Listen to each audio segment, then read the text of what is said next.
Welcome, weary traveller, to the forgotten corners of Hyrule's vast tapestry. Tonight, we venture beyond the well-trodden paths of legend into stories that time has nearly claimed, tales whispered in shadows, carved in hidden stones, and preserved only in the deepest memories of the kingdom. These are not the grand chronicles of heroes celebrated in song, but the quieter truths that shaped the world from beneath. Ancient peoples who vanished into myth, spirits who guard forgotten groves, and mysteries that sleep beneath Hyrule's soil. Rest now, close your eyes, and let these lost stories carry you into gentle dreams of wonder. In the time before time itself had learned to count the turning of seasons, when the world was young and the very air shimmered with possibilities yet to be born, there descended from the heavens a people whose origins lay shrouded in mystery deeper than the ocean's most hidden trenches. They called themselves the Zonai, though that name carried meanings in languages that no living tongue remembers, syllables that seemed to hold within them the echo of distant thunder and the whisper of wind through celestial spheres. These were not mortals as other races understood mortality, nor were they gods as the divine powers manifested divinity. The Zonai existed in that liminal space between earth and heaven, beings who carried within their very essence the spark of creation itself, as if the golden goddesses had breathed a portion of their own infinite wisdom into forms that could walk among the growing things of the world while never losing sight of the eternal realms from whence they came. Their arrival, in what would one day be called Hyrule, was not the desperate flight of refugees or the ambitious conquest of invaders, but something far more mysterious and purposeful. Ancient texts that crumble to dust at the lightest touch speak of them appearing first as lights in the sky, brilliant points of radiance that moved with intention and intelligence across the heavens, tracing patterns that seemed to map out territories not yet claimed by any earthbound civilization. When they finally took physical form and set foot upon the soil of the world, the very ground beneath them responded to their presence with a reverence that suggested recognition of something sacred and long-awaited. Flowers bloomed in their footsteps, springs bubbled up from dry earth, and the wild beasts of the forest approached them without fear, as if sensing kinship with beings who existed in harmony with the natural order rather than seeking to dominate it. The Zonai established themselves in the deepest parts of what would become known as the Faerun region, where ancient trees had grown so massive and so intertwined that their canopy created a green cathedral hundreds of feet above the forest floor. Here, in clearings that seemed to have been prepared by nature itself for their arrival, they began the work that would define their civilization for all the ages that followed. They were builders, but not in the way that other peoples built, where Hylians might stack stone upon stone with mortar and engineering, where Gorons might carve living rock into desired shapes. The Zonai worked with materials that seemed to exist at the intersection of the physical and the spiritual. Their constructions were not merely buildings, but embodiments of concepts, architectural prayers that spoke to the fundamental forces that governed reality itself. The spiral became their signature, that perfect mathematical curve that appears in the Nautilus shell, in the galaxy's arms, in the DNA that carries life's deepest secrets. But for the Zonai, the spiral was more than a pleasing shape or a natural form to be mimicked. It was the visual representation of growth, of time, of the eternal dance between expansion and return that drives all existence from the smallest atom to the vastest cosmic structure. Their first great works were the circular platforms that still dot the landscape of Faerun like ancient altars, waiting for ceremonies that will never again be performed. These were not mere decorative elements, but functional components of a spiritual technology that modern minds can barely comprehend. Each platform was precisely positioned according to calculations that took into account not only the geography of the land but also the movement of celestial bodies, the flow of underground water, and the invisible currents of magical energy that wind through the world like the circulatory system of some vast living entity. Upon these platforms they raised structures that defied easy categorization. Were they temples, observatories, workshops, where they practiced arts that bordered on the divine? Perhaps they were all of these things simultaneously, for the Zonai seemed to understand that the boundaries between science and religion, between art and utility, between the material and the spiritual, were artificial constructs that limited understanding rather than enhancing it. The most striking feature of their architecture was the prevalence of dragon imagery, not the crude representations that other cultures might carve as mere decoration, but forms so lifelike and dynamic that they seemed to exist in a state of perpetual motion,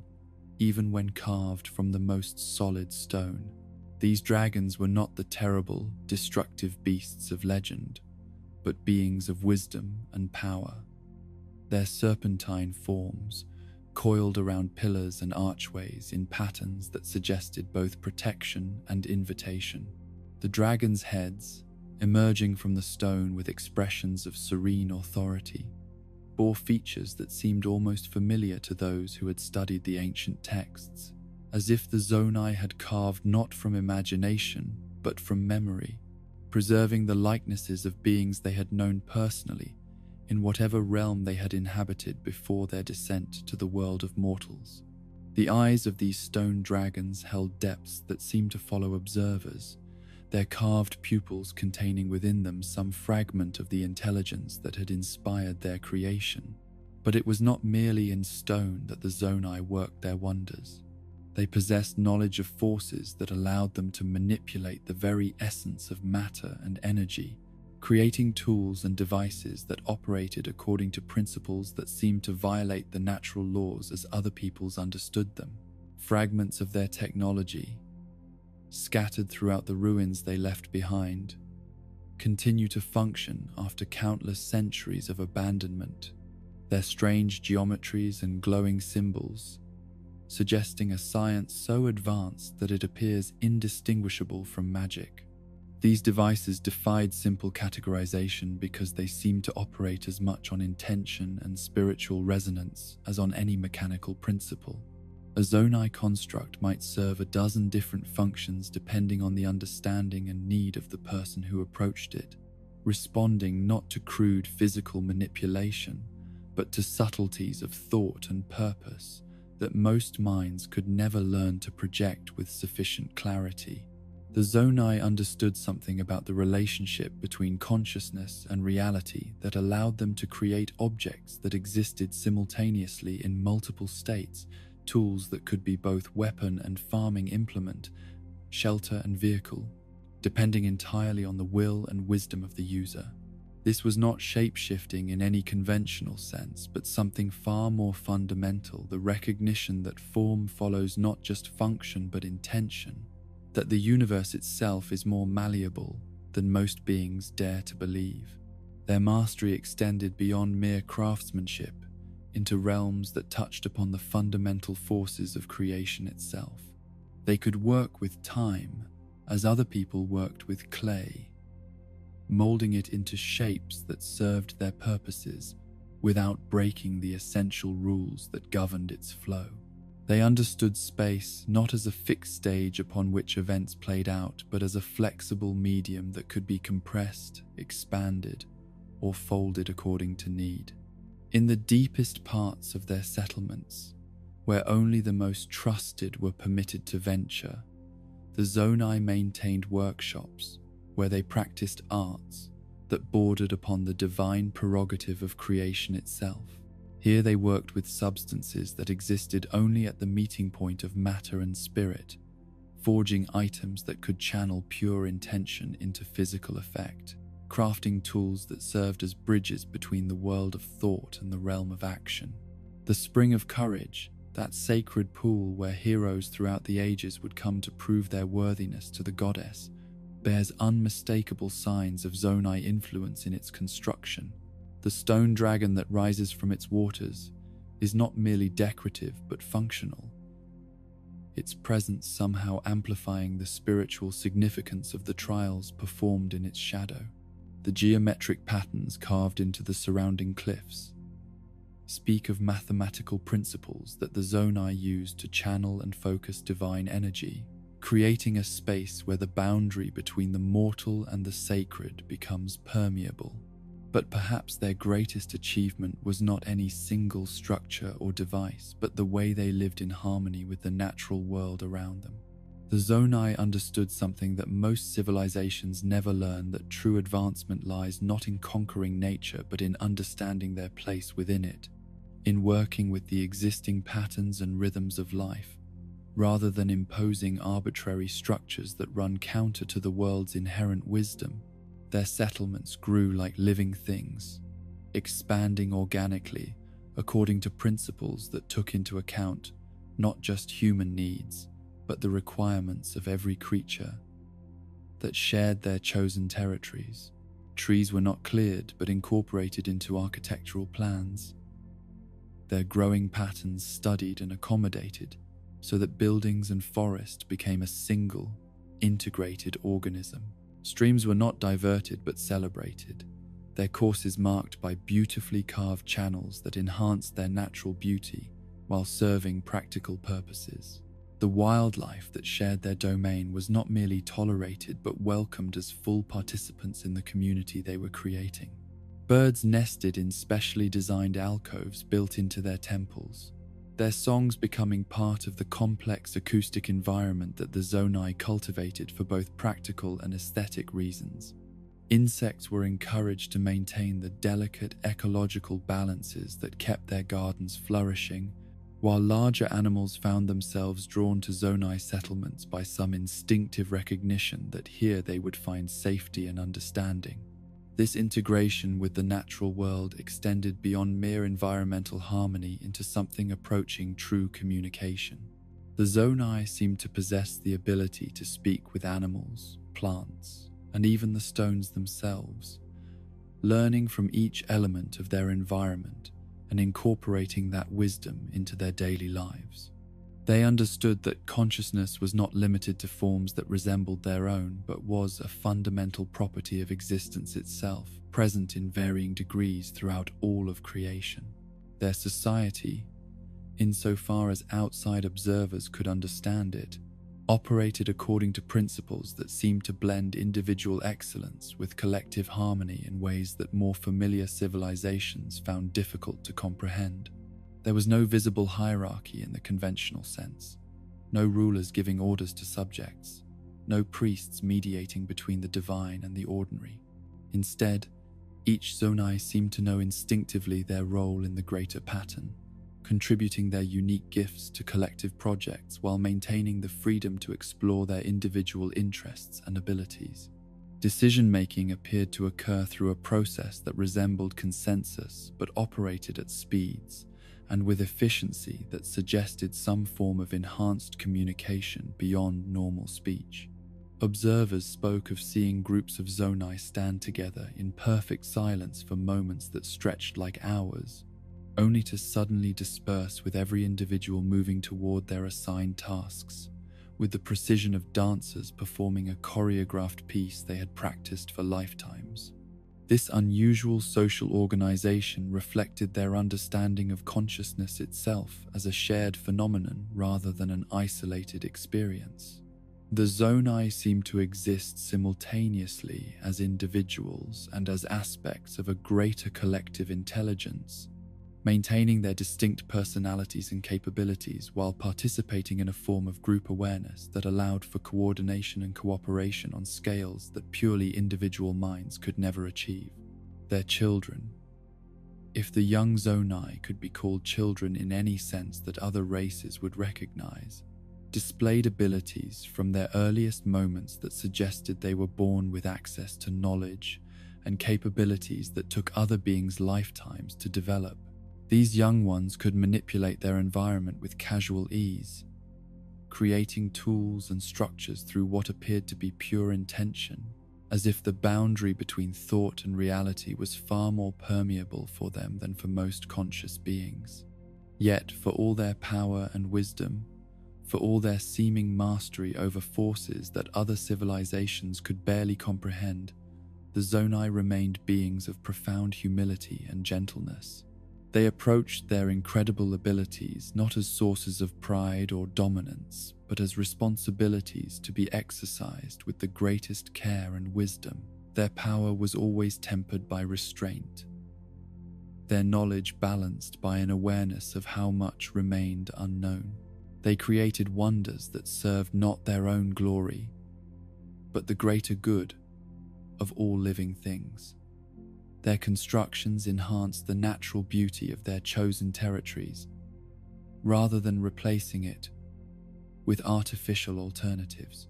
Their devices solved problems and eased burdens without creating new forms of dependency or environmental damage. Everything they built seemed designed to outlast their own presence while requiring no maintenance or oversight from future generations who might not understand the principles behind their creation. The records that survive from their golden age speak of a time when the very air seemed charged with possibility, when the boundary between dream and reality became so thin that pure intention could reshape the world according to the deepest longings of the heart. This was not chaos or arbitrary wish fulfillment, but something far more profound, a state of existence where consciousness and creation worked in perfect harmony, where the universe itself seemed eager to respond to calls for beauty, truth, and the flourishing of all life. Yet even in their prime, the Zonai seemed aware that their time in the physical world was limited by forces beyond their control, or perhaps by choices they had made before their arrival.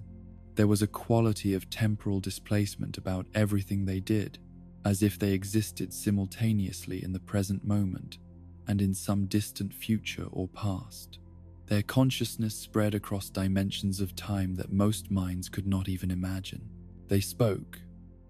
when they spoke at all, to outsiders, of patterns and cycles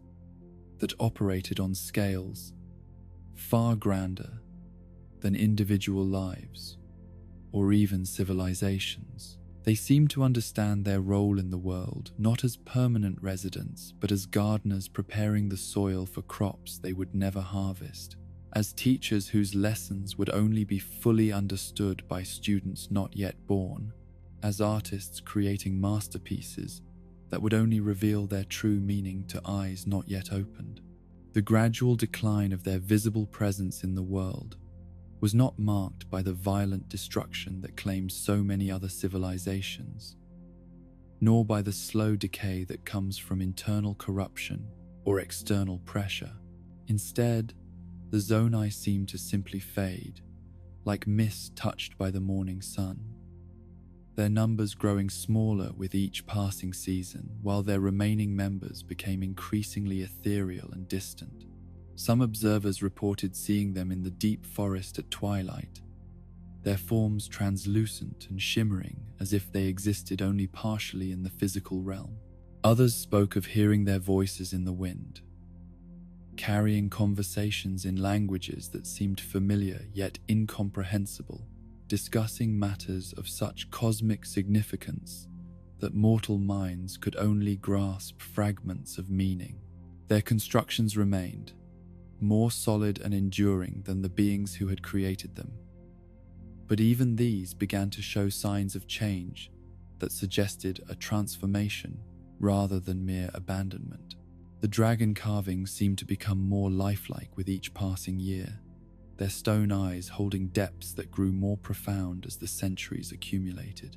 The geometric patterns that decorated their platforms began to pulse with subtle energies that responded to the presence of those who approached with proper reverence and understanding. The platforms themselves became gathering places for other forest dwellers,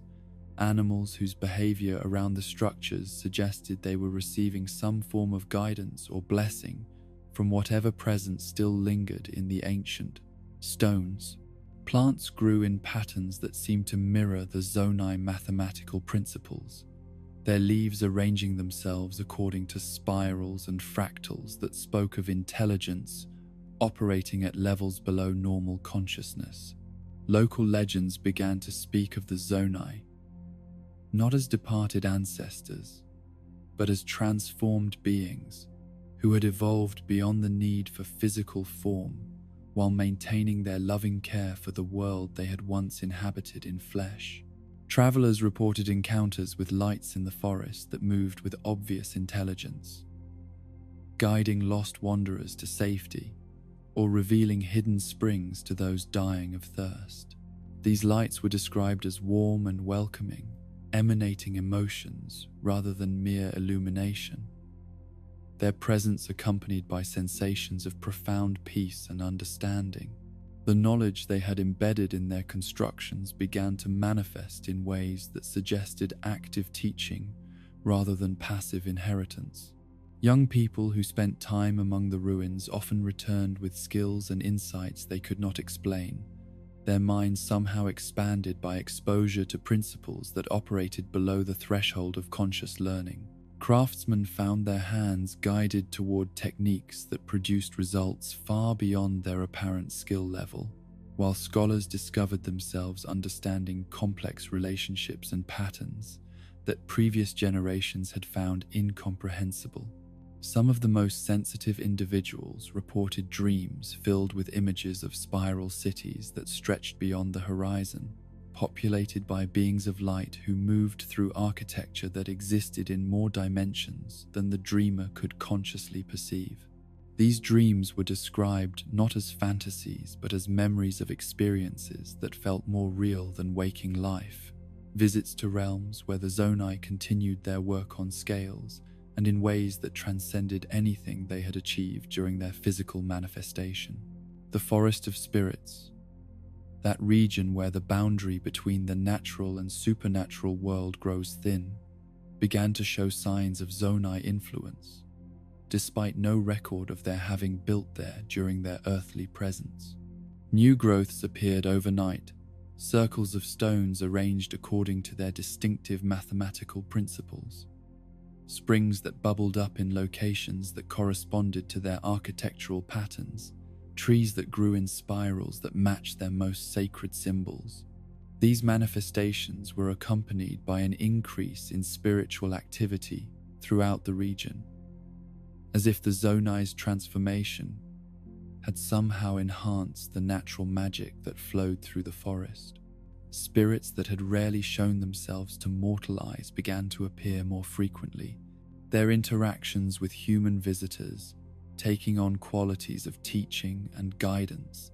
that suggested coordination with some greater intelligence that worked behind the scenes of visible reality. The ancient Shaker, those masters of hidden knowledge, who would later rise to prominence as guardians of divine secrets, spoke in their earliest texts of encounters with beings they called the Sky Builders, descriptions that matched Zonai characteristics with uncanny precision. These accounts suggested that even after their apparent departure from the physical realm, the Zonai continued to influence the development of other civilizations, sharing wisdom and guidance with those who proved worthy of such attention. According to these Sheikah records, the Sky Builders appeared at crucial moments in the development of their technology, providing insights that allowed for breakthroughs in understanding that might otherwise have taken centuries to achieve. The distinctive aesthetic that would later characterize Sheikah architecture, the flowing lines, the integration with natural forms, the emphasis on function that transcended mere utility, bore unmistakable influences from Zonai principles, as if the ancient builders had passed along their most essential wisdom to successors capable of carrying it forward into new ages. The influence extended beyond mere technique into philosophy and spiritual understanding. The Sheikah devotion to the goddess, their recognition of the sacred in everyday life, their willingness to sacrifice personal glory for the greater good, All of these qualities echoed the values that had driven Zonai civilization at its height. It was as if the departing sky dwellers had planted seeds of wisdom in minds capable of nurturing them, ensuring that their most important insights would survive even the transformation that carried them beyond the reach of mortal senses. Even the Koroks, those gentle forest spirits who would emerge in later ages to tend the sacred groves, showed signs of Zonai influence in their understanding of natural harmony and their ability to manipulate the physical world through spiritual means. Their leaf-based magic, their mastery of camouflage and transportation, their role as hidden guardians of ancient secrets, all suggested training or inspiration from minds that understood the deeper patterns underlying apparent reality. The spiral seeds that Koroks would scatter throughout the land to restore life to areas touched by corruption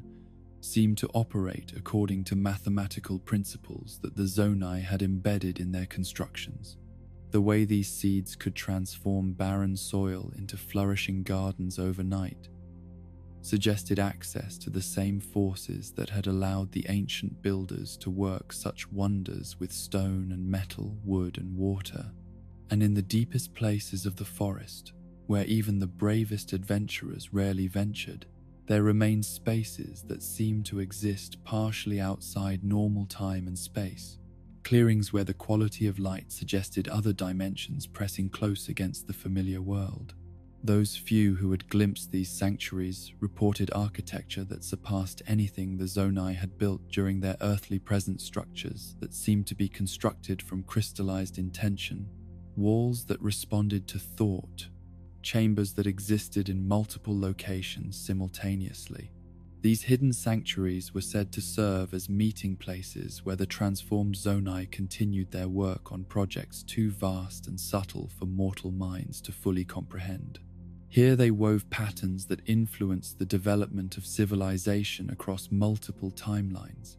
their consciousness operating on scales that encompassed not just individual lives but entire evolutionary cycles, their love for the world expressing itself through forms of care and guidance that transcended anything recognizable as conventional action. The legacy they left behind was not just the ruins that dotted the landscape or the devices that continued to function according to principles no longer understood.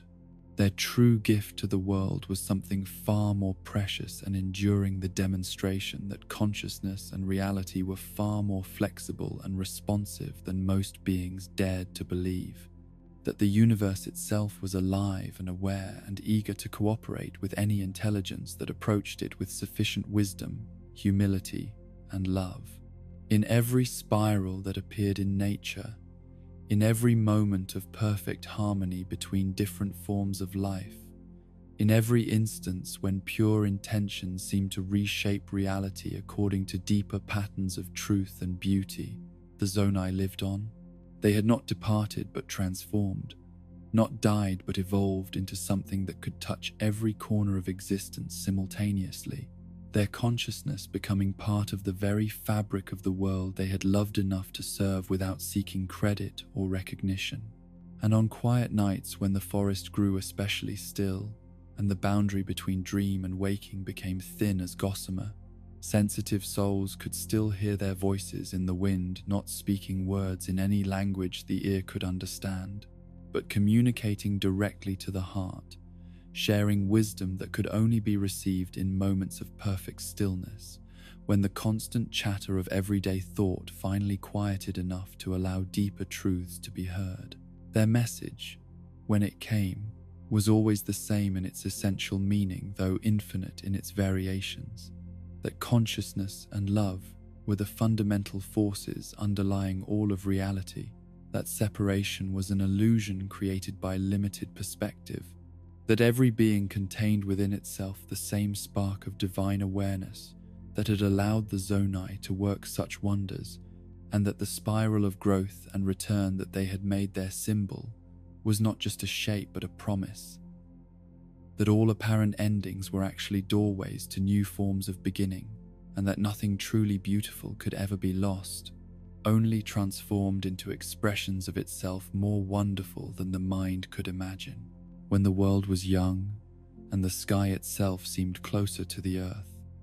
when the very air hummed with magics that had not yet learned the boundaries that would later constrain them, there arose among the peoples of ancient Hyrule a tribe whose mastery of the winds elevated them far above the concerns and conflicts that bound other civilizations to the solid ground.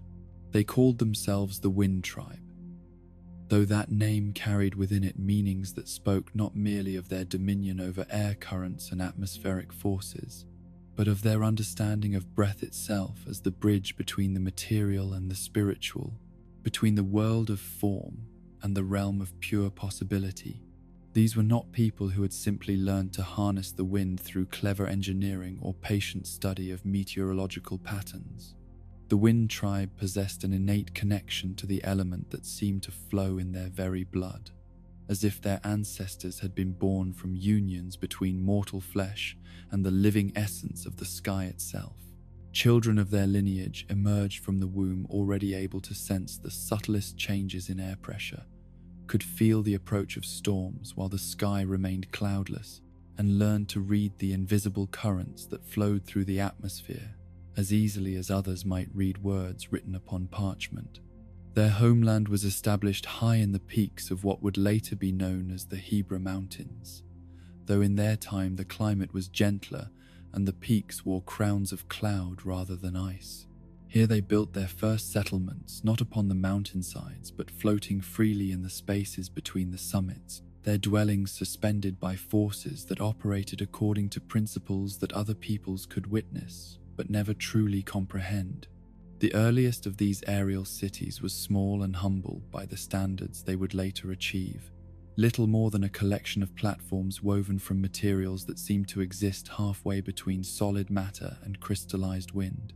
Yet even this modest beginning demonstrated capabilities that bordered on the miraculous, structures that could maintain their position in the sky through storms that would have torn conventional buildings from their foundations, homes that could rise or descend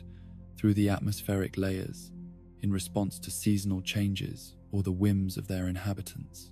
As their understanding of aerial magic deepened across generations of practice and experimentation, the Wind Tribe's constructions grew more elaborate and ambitious. They learned to weave the very air into architectural elements, creating walls and floors from compressed atmosphere that could bear tremendous weight while remaining lighter than the gentlest breeze. Their mastery extended beyond mere structural engineering into the realm of climate control, allowing them to maintain comfortable temperatures and humidity levels within their dwellings, regardless of the weather conditions that raged around them. The secret of their power lay not in any device or tool that could be replicated by others, but in their fundamental understanding of wind, not as empty space or mere movement of air, but as a living entity possessed of its own consciousness and desires. They approached the element not as conquerors seeking to impose their will upon a resistant force, but as partners in a dance that required perfect harmony between human intention and atmospheric intelligence. Their children learned this partnership from their earliest moments, spending their days not on solid ground but floating freely through the sky, under the watchful guidance of elders who had mastered the art of aerial navigation. These young ones developed an intuitive understanding of three-dimensional movement that allowed them to think and plan in ways that ground-bound peoples could never achieve, their minds naturally grasping spatial relationships and navigational principles that took others' lifetimes of study to even approach. By the time they reached maturity, members of the Wind Tribe could travel vast distances without any visible means of support, their bodies somehow made buoyant by their connection to the atmospheric forces around them. They could rise to heights where the air grew thin and cold, their lungs adapting to the decreased oxygen through physiological changes that seemed to blur the line between conscious control and evolutionary adaptation. More remarkably still, They could carry others with them on these aerial journeys, extending their mastery of wind magic to encompass anyone who traveled in their company. Visitors to their floating cities spoke with awe of the sensation of walking through open air as easily as others might stroll along a garden path, supported by currents that felt as solid as stone beneath their feet, yet yielded with perfect gentleness to accommodate their every movement. The Wind Tribe's society reflected their mastery of their chosen element in ways that went far beyond mere transportation and architecture. Their governance operated according to principles of fluid consensus that allowed decisions to emerge organically from the collective wisdom of the community, their discussions flowing like air currents that gradually converged into unified streams of purpose and direction. Their arts celebrated the beauty and power of atmospheric phenomena in forms that other cultures found difficult to classify or understand. Their music was composed not just of sounds but of pressures and movements that could be felt as much as heard. Their melodies carried on carefully controlled air currents that delivered different harmonies to each listener according to their position in three-dimensional space. Their visual arts worked with light and shadow, mist and cloud, creating displays that existed only temporarily in the sky, before dissolving back into the elements from which they had been formed. These ephemeral masterpieces were considered all the more beautiful for their transient nature, their creators understanding that true art lay not in creating permanent monuments, but in participating in the eternal dance of creation and dissolution that defined all existence. Yet for all their mastery of aerial magic, and their achievements in creating a civilization that floated free from earthly constraints, the Wind Tribe remained deeply connected to the world below and the peoples who made their lives upon solid ground. They served as messengers and guides for other cultures, their ability to travel vast distances quickly making them invaluable for maintaining communication between distant communities. More importantly, they recognized their responsibility to use their gifts in service of the greater good, employing their control over weather patterns to bring rain to drought-stricken regions or calm destructive storms that threatened populated areas. Their intervention in meteorological events was always subtle and carefully considered, their deep understanding of atmospheric dynamics warning them against making changes that might have unforeseen consequences for distant regions or future weather patterns. It was during this golden age of their civilization, when their mastery of wind magic had reached its peak and their floating cities had become wonders that drew pilgrims from across the known world, that the Wind Tribe encountered beings even more mysterious than themselves. The Picori, those tiny people who would later be known as the Minish, arrived in Hyrule during a period of great turmoil and darkness, their own mastery of dimensional magic, allowing them to travel between worlds in ways that even the sky-dwelling Wind Tribe found fascinating. The meeting between these two extraordinary peoples occurred not on the ground where most diplomatic encounters took place, nor in the floating cities of the Wind Tribe, but in a space that existed between dimensions, a neutral realm where the mastery of both peoples could be fully appreciated without either having to compromise their natural way of being. The Picori were beings of earth and growing things. Their magic focused on the small and hidden aspects of existence that most eyes overlooked. Yet they possessed wisdom about the fundamental forces that connected all living things, knowledge that complemented the Wind Tribe's understanding of the atmospheric realm in ways that neither people had anticipated. From this first encounter grew a friendship and collaboration that would reshape both civilizations and leave a permanent mark upon the world they shared. The Picori's knowledge of hidden doorways and dimensional passages allowed them to travel instantly between distant locations, while the Wind Tribe's mastery of aerial space gave them the ability to see patterns and connections across vast territories that ground-based observers could never perceive. Together, they conceived a project so ambitious and so beautiful that it would require the combined wisdom and abilities of both peoples to bring it to fruition. They would create a bridge between the realm of Earth and the domain of Sky, a structure that would allow for communication and travel between dimensions, while serving as a permanent monument to the friendship that had grown between their two cultures. The Sky Temple that they designed and built together was unlike anything that had ever existed in the world, a structure that existed simultaneously in multiple dimensions while remaining anchored to a specific location in physical space. Its construction required the Picori to create doorways that could transport materials and workers instantly between the building site and distant quarries, while the Wind Tribe provided the aerial perspective and atmospheric control necessary to position massive architectural elements with perfect precision. The temple's foundation was laid not upon solid rock, but upon crystallized air that the Wind Tribe had compressed into a substance harder than diamond, yet lighter than the morning mist. Upon this impossible base, they raised walls that seemed to be constructed from frozen cloud, their surfaces shifting between opacity and transparency according to the needs of those who approached them. The Picori contributed their own architectural elements, doorways and passages that connected to their network of dimensional gateways, allowing visitors to step from the Sky Temple into distant locations throughout Hyrule and beyond. These portals were disguised as conventional architectural features to avoid alarming those who lacked the knowledge to use them safely, but they remained functional for anyone who possessed the wisdom to recognize their true nature. The temple's most remarkable feature was its central chamber,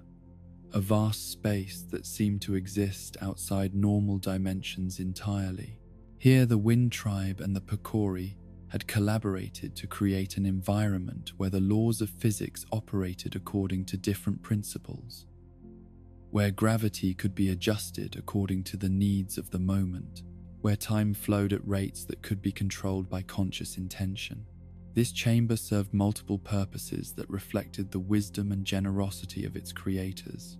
It was a meeting place where beings from different dimensions could gather safely without having to adapt to environmental conditions that might prove harmful to their alien physiology. It was a library where knowledge from multiple worlds could be stored and studied without the risk of contamination or misunderstanding that might arise from cultural barriers. Most importantly, it was a sanctuary where any being could come to find peace and healing. The chamber's unusual properties allowing for forms of restoration that transcended mere physical medicine. The intersection of wind magic and dimensional manipulation that characterized the chamber's construction created an environment where consciousness itself could be healed, where memories could be clarified, where the deepest wounds of the spirit could be addressed with gentleness and wisdom. The wind crest, that sacred symbol that would be passed down through the ages as a sign of divine favor and atmospheric mastery, was first created within this chamber as a collaborative effort between the two peoples. The Picori contributed their understanding of how symbols could serve as keys to unlock hidden potentials, while the Wind Tribe provided the aerial perspective that allowed them to see how individual elements could be arranged to create patterns that resonated with cosmic forces. The crest itself was more than a mere decorative emblem, but a functional tool that could channel and focus the power of wind magic in ways that even natural masters of the art found enhanced by its presence. Those who possessed the crest discovered that their ability to communicate with atmospheric forces was amplified. Their movements through the sky made smoother and more effortless. Their understanding of weather patterns deepened beyond anything they had achieved through study alone. Yet the crest was also designed to serve as a teaching tool, its patterns encoding information about wind magic that could be gradually understood by anyone who studied it with sufficient dedication and respect. The knowledge it contained was not jealously guarded, but freely offered to anyone who approached it with the proper intentions. its creators understanding that wisdom shared multiplied rather than diminished. The collaboration between the Wind Tribe and the Picori during the construction of the Sky Temple and the creation of the Wind Crest deepened into a partnership that influenced both civilizations in profound and lasting ways. The Wind Tribe's natural isolation in their aerial cities was balanced by the Picori's knowledge of hidden connections between all living things, while the Picori's tendency towards secrecy and concealment was complemented by the Wind Tribe's broader perspective and willingness to serve openly as guardians and guides. From the Picori, the Wind Tribe learned to appreciate the importance of small things, the power that could be found in details that most observers overlooked, the wisdom that was often hidden in the spaces between the obvious. They began to pay attention to the subtle air currents that flowed around individual leaves, the microclimates that existed within single trees, the tiny atmospheric changes that preceded major weather systems by days or weeks. This enhanced sensitivity to detail improved their mastery of wind magic in ways that surprised even them, allowing them to make adjustments to airflows with unprecedented precision, to predict weather changes with accuracy that seemed prophetic, to create atmospheric effects so subtle and beautiful that they could barely be distinguished from natural phenomena. In return, the Wind Tribe shared with the Picori their understanding of perspective and pattern recognition, teaching the tiny people to see connections across vast scales of space and time that had previously been beyond their perception. This expanded awareness allowed the Picori to improve their dimensional magic significantly, creating portals that could span greater distances with more stability, developing transportation networks that connected far more locations than had previously been possible. The golden age that resulted from this collaboration was marked by achievements that seemed to approach the miraculous, even by the standards of an era when magic was far more common and openly practiced than it would be in later times. The Sky Temple became a pilgrimage destination for seekers from across multiple worlds, its reputation as a place of healing and wisdom spreading through dimensions that had never before been in contact with the realm of Hyrule. Visitors came seeking cures for ailments that conventional medicine could not address, answers to questions that their own cultures could not provide, insights into mysteries that had puzzled their civilizations for generations. They found not just help for their immediate needs, but transformation that touched the deepest levels of their being, their exposure to the collaborative wisdom of the Wind Tribe and Picori opening possibilities they had never imagined.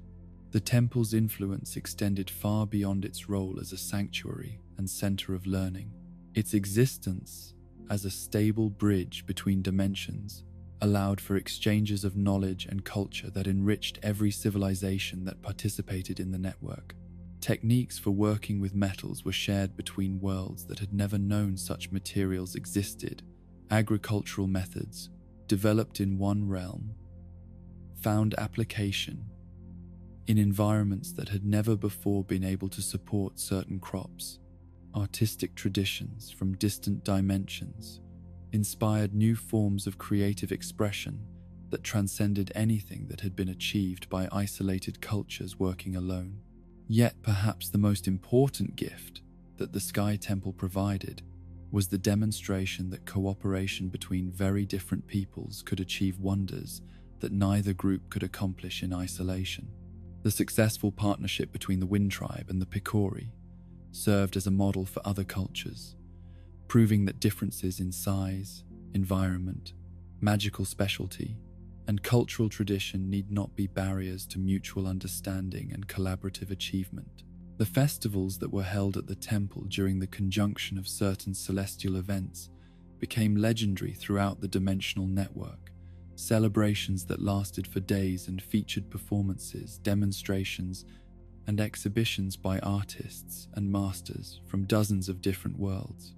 These gatherings were more than entertainment but educational experiences that allowed beings from vastly different backgrounds to share their knowledge and learn from each other in an atmosphere of joy and mutual respect. During these festivals, the Wind Tribe would demonstrate their mastery of aerial dance, their performers creating moving sculptures in the sky that told stories without words, while simultaneously showcasing techniques that taught observers about the fundamental principles of wind magic. The Picori contributed their own performances, tiny figures who could appear and disappear with such skill that their dances seemed to occur simultaneously in multiple locations, their movements illustrating the mathematical principles that governed dimensional travel. But the festivals also featured collaborative performances that required the combined abilities of both peoples to achieve their full effect. These joint presentations were considered the highlights of each gathering, demonstrations of harmony and cooperation that achieved levels of beauty and meaning that could only be reached through perfect partnership between different forms of mastery. The most spectacular of these collaborative works was the Sky Dance, an annual performance that took place during the spring equinox when the dimensional barriers were at their thinnest and the greatest number of visitors could safely attend. This dance involved Wind Tribe performers creating complex aerial formations that told the story of their people's history, while Picori dancers appeared and disappeared throughout the formations, their tiny figures adding details and nuances to the narrative that could only be perceived by the most attentive observers. The Sky Dance required months of preparation and rehearsal, its choreography so complex that it incorporated mathematical principles from multiple dimensions and required performers to coordinate their movements according to rhythms that existed partially outside normal time. The result was a work of art that operated simultaneously as entertainment, education, and spiritual experience, its witness, leaving audiences with expanded understanding of the possibilities that existed when different forms of consciousness worked together in perfect harmony. Yet even as the Wind Tribe civilization reached its peak through collaboration with the Picori and the establishment of the Sky Temple as a center of interdimensional exchange, there were signs that their time of open participation in worldly affairs was drawing toward a close. The very success of their aerial cities and their growing reputation as masters of atmospheric magic began to attract attention from forces that saw their abilities as threats rather than gifts. Political tensions in the kingdoms below grew more complex as rulers began to consider the strategic advantages that alliance with the Wind Tribe might provide, or conversely, the dangers that might arise from allowing such powerful people to remain independent and uncommitted to any earthly authority. Diplomatic overtures that had once been respectful requests for assistance gradually took on more demanding tones, while military leaders began to develop strategies for dealing with enemies who possessed the ability to attack from the sky. The Wind Tribe found themselves caught between their desire to continue serving the greater good and their growing awareness that their involvement in political affairs was becoming a source of instability rather than harmony. Their ability to travel instantly between distant locations and observe events from aerial perspectives that revealed information hidden from ground-based observers made them valuable allies, but also dangerous enemies, their neutrality becoming increasingly difficult to maintain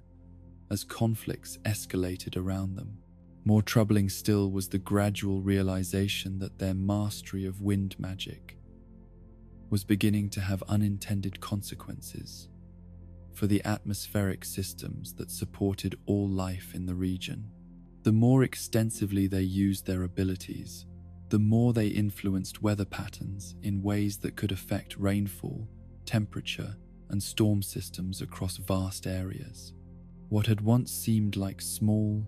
localized effects of their magic were accumulating over time into larger disruptions that threatened the stability of climate systems that other civilizations depended upon for their survival.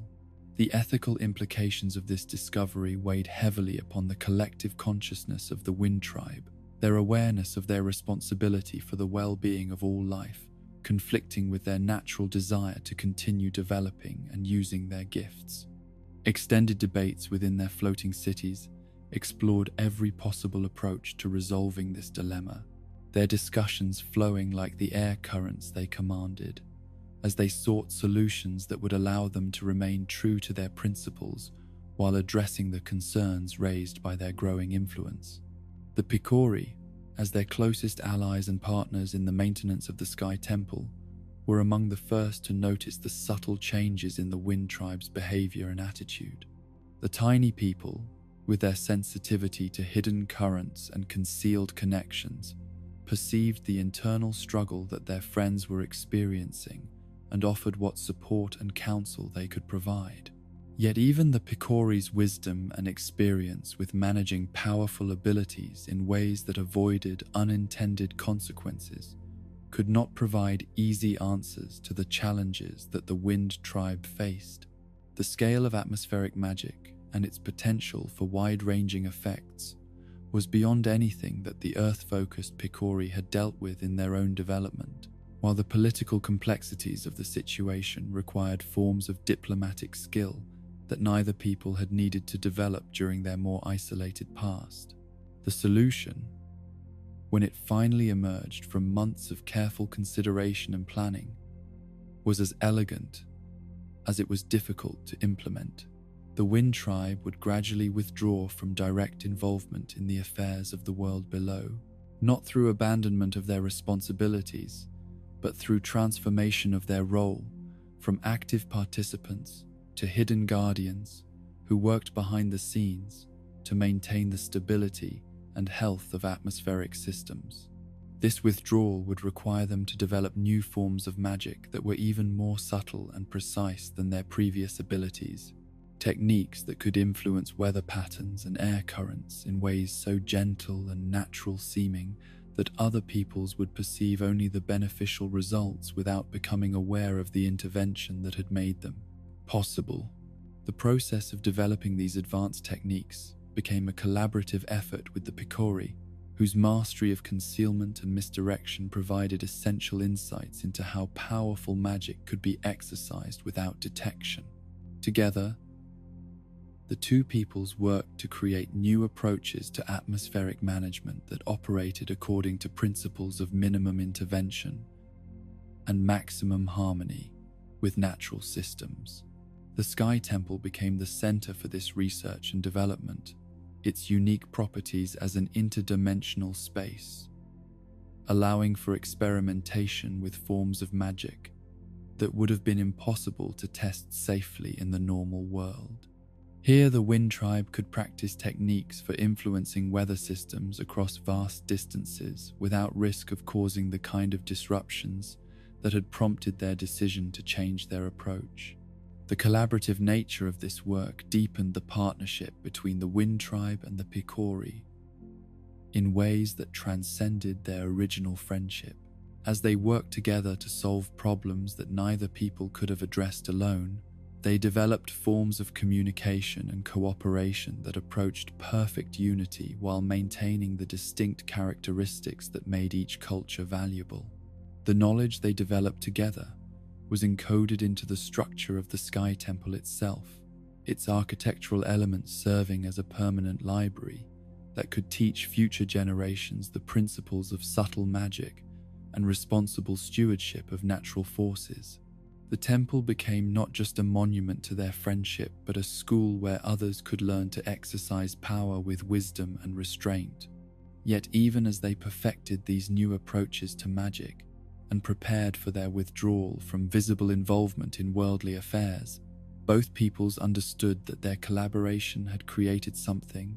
that would outlast their direct participation in the world's development. The network of dimensional portals that connected the Sky Temple to distant locations throughout multiple worlds would continue to function, providing pathways for knowledge and wisdom to flow between civilizations that might otherwise remain isolated from each other. The Wind Tribe's transformation from active participants to hidden guardians was accomplished gradually over several generations, their withdrawal so subtle and carefully managed that most ground-based peoples never realized that it was occurring. Their floating cities began to spend more time in the higher reaches of the atmosphere, their inhabitants becoming less visible to earthbound observers, while continuing to monitor and maintain the atmospheric systems that supported all life in the region. Their legacy lived on in the stories and traditions that remembered them as masters of the sky,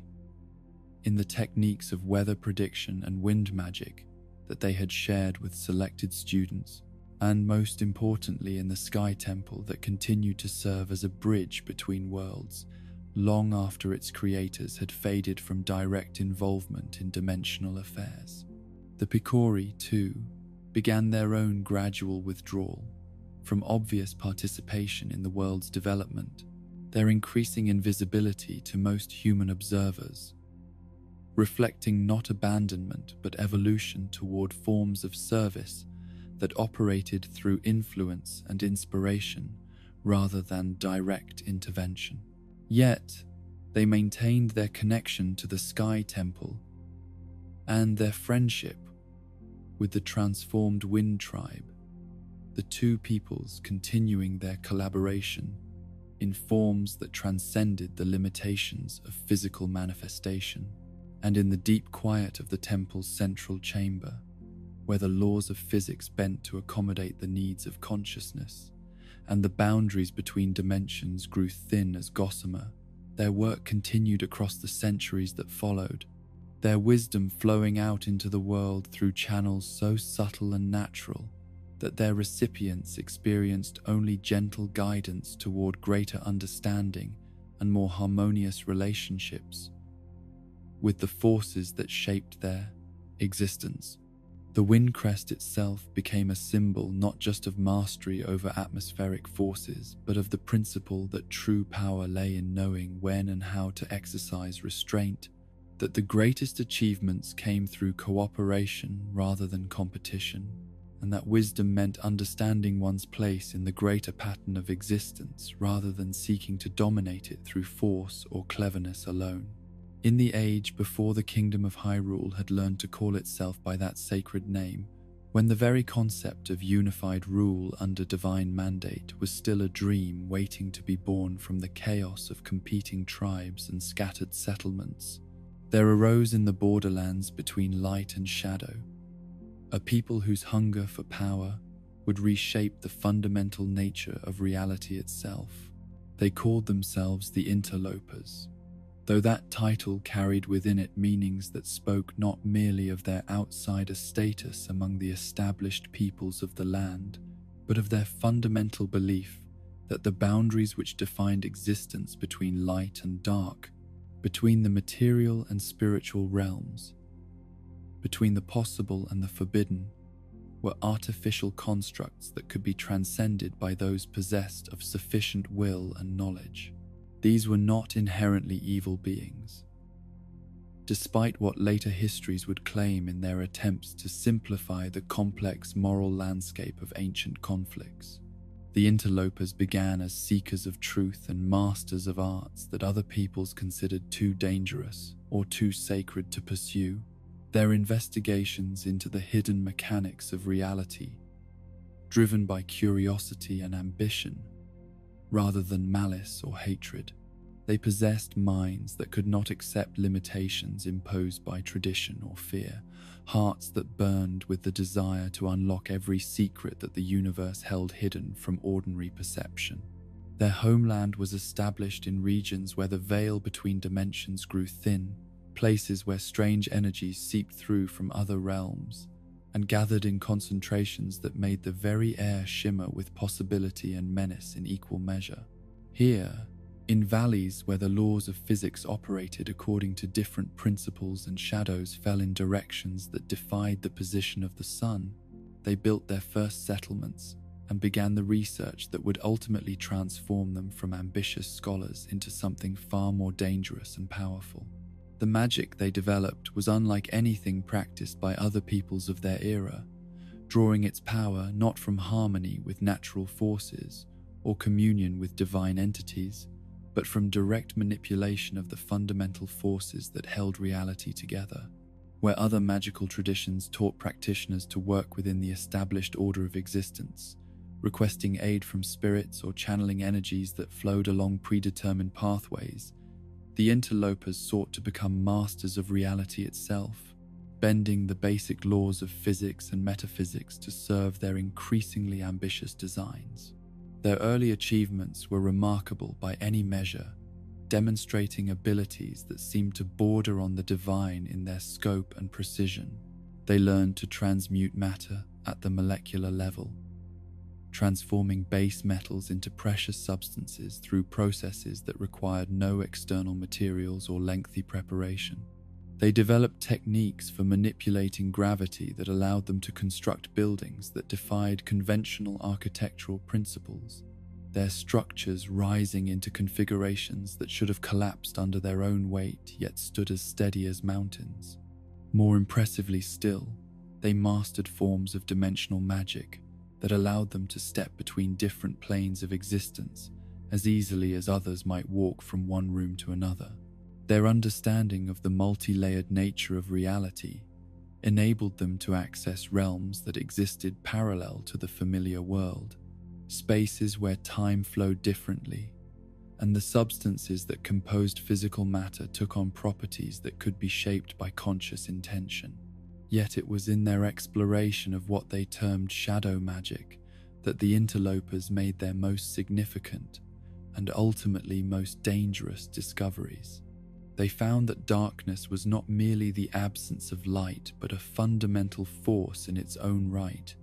possessing qualities and capabilities that could be harnessed by those willing to abandon conventional notions of good and evil, safe and dangerous, permissible and forbidden. Shadow magic operated according to principles that inverted many of the assumptions that governed other magical traditions. Where light-based magic typically required practitioners to purify their hearts and align their intentions with cosmic forces of order and harmony, shadow magic drew its strength from the acknowledgement and embrace of darker emotions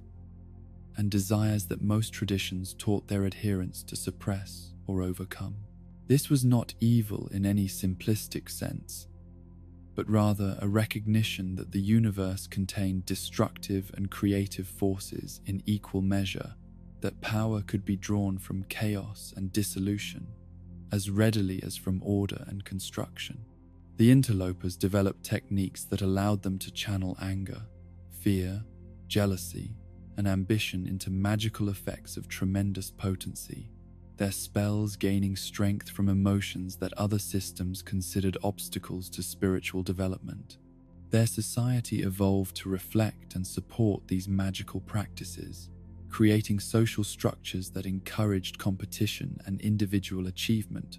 while maintaining enough cooperation to allow for the large-scale projects that their research required. Their communities were organized around magical academies and research institutions where knowledge was shared freely among those who proved capable of handling its dangers, but carefully guarded from those who might use it without sufficient understanding of its consequences. The interlopers' children were raised from birth to think in terms of possibility rather than limitation. Their education focused on developing the mental flexibility and emotional resilience necessary to work with forces that could easily destroy those who approached them carelessly. These young ones learned early to question every assumption, to test every boundary,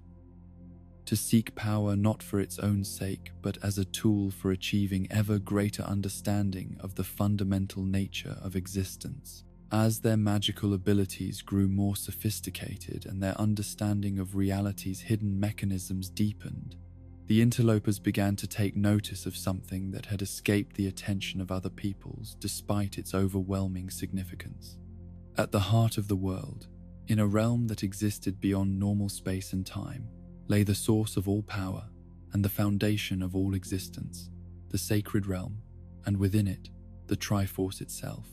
This discovery transformed their entire civilization almost overnight, shifting their focus from scattered research into dozens of different magical disciplines toward a unified effort to understand and ultimately claim the ultimate source of power that governed all reality. The Triforce represented everything they had sought throughout their long investigations: absolute authority over the fundamental forces of existence, the ability to reshape reality according to their will, the transcendence of every limitation that had previously constrained their ambitions. Yet the sacred realm was protected by barriers that had been established by the golden goddesses themselves, defenses so subtle and powerful that they had remained undetected by the countless generations of magical practitioners who had sought to penetrate the ultimate mysteries of existence. The realm existed in a state of dimensional isolation that made it effectively unreachable by any conventional means of travel, while the Triforce itself was guarded by tests and trials that were designed to prevent anyone unworthy of such power from approaching it. The interlopers' efforts to breach these defenses became the consuming passion of their entire civilization, their individual research projects abandoned in favor of collaborative work that pooled the knowledge and abilities of their greatest minds. They developed new forms of dimensional magic, specifically designed to penetrate the barriers that separated the sacred realm from ordinary reality, their techniques growing ever more sophisticated as they encountered and overcame each layer of protection that the goddesses had established. The breakthrough that finally allowed them to access the sacred realm came not through brute force or clever technique, but through a fundamental shift in their understanding of the relationship between consciousness and reality. They realized that the barriers protecting the Triforce were not merely physical or magical obstacles, but expressions of divine will that could only be overcome by beings whose consciousness had evolved beyond conventional categories of thought and desire. This realization led to the development of their most dangerous and powerful magical innovation: collective consciousness, techniques that allowed multiple interlopers to merge their individual minds into unified entities capable of thought and action on scales that no single being could achieve. These merged consciousnesses possessed understanding and abilities that transcended anything that individual practitioners had been able to accomplish. Their combined wisdom, allowing them to perceive solutions to problems that had seemed impossible to solve through conventional approaches.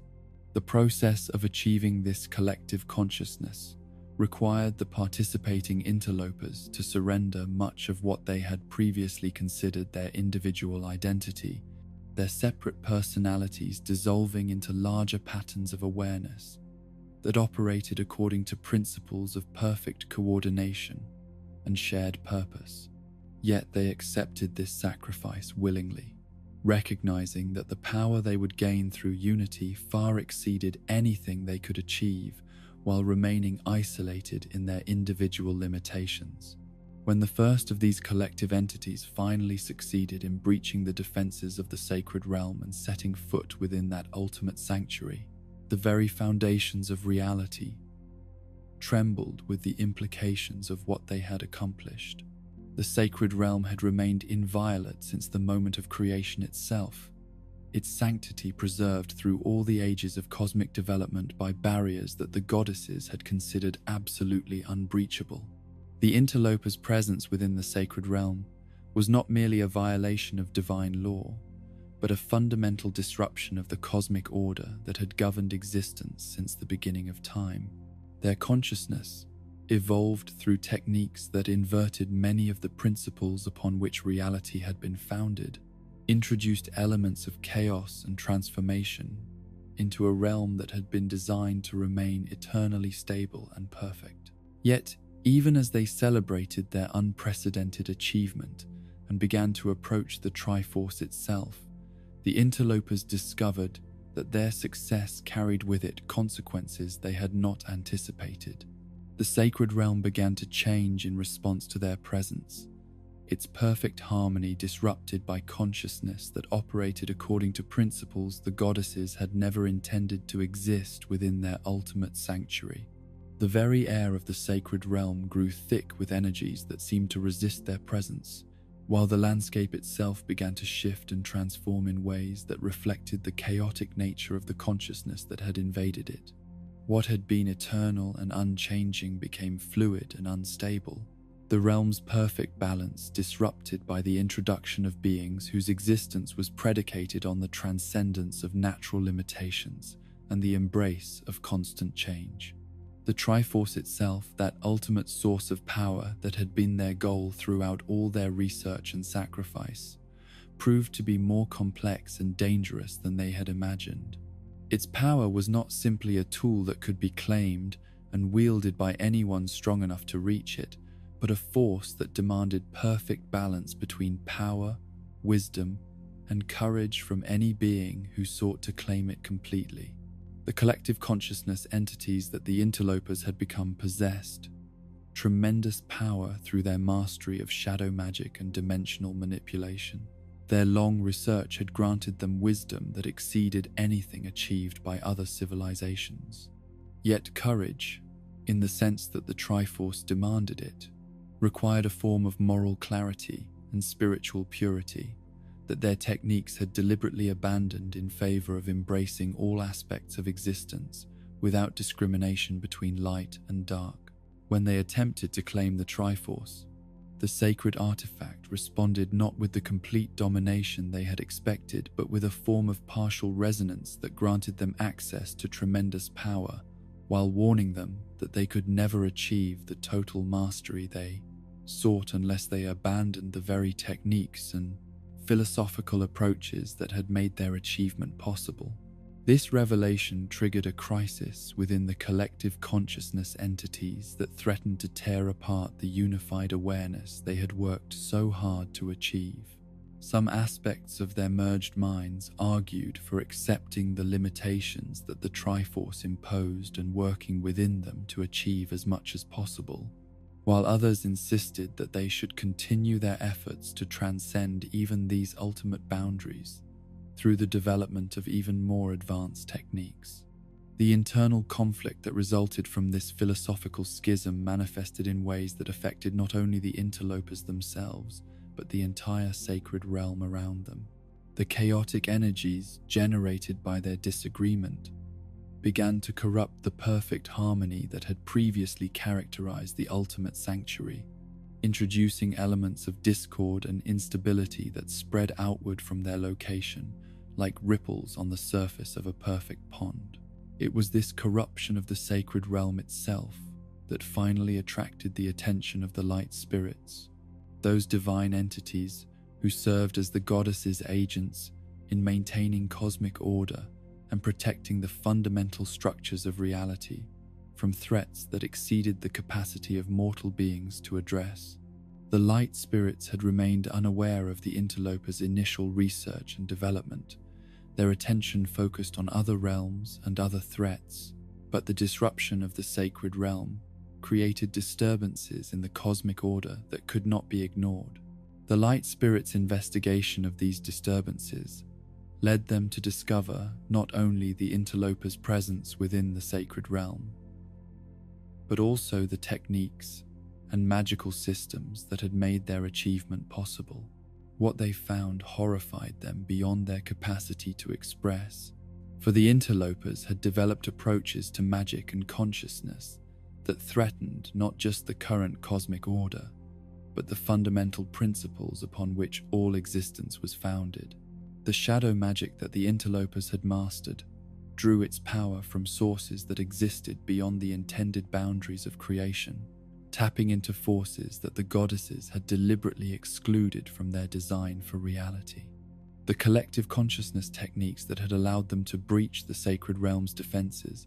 operated by dissolving the individual identity boundaries that served as fundamental safeguards against the complete chaos that would result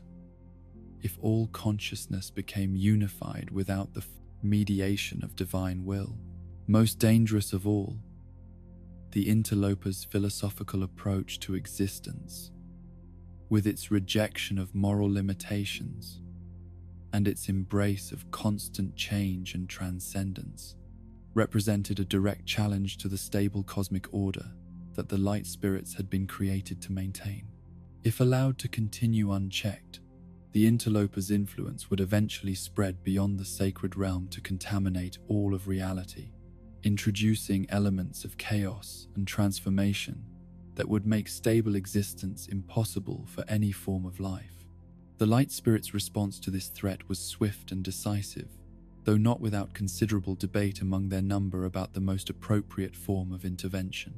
Some argued for direct destruction of the interlopers and all traces of their magical systems,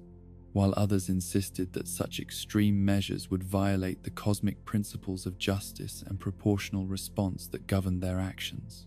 The solution they finally chose reflected their commitment to divine justice while acknowledging the unprecedented nature of the threat they faced.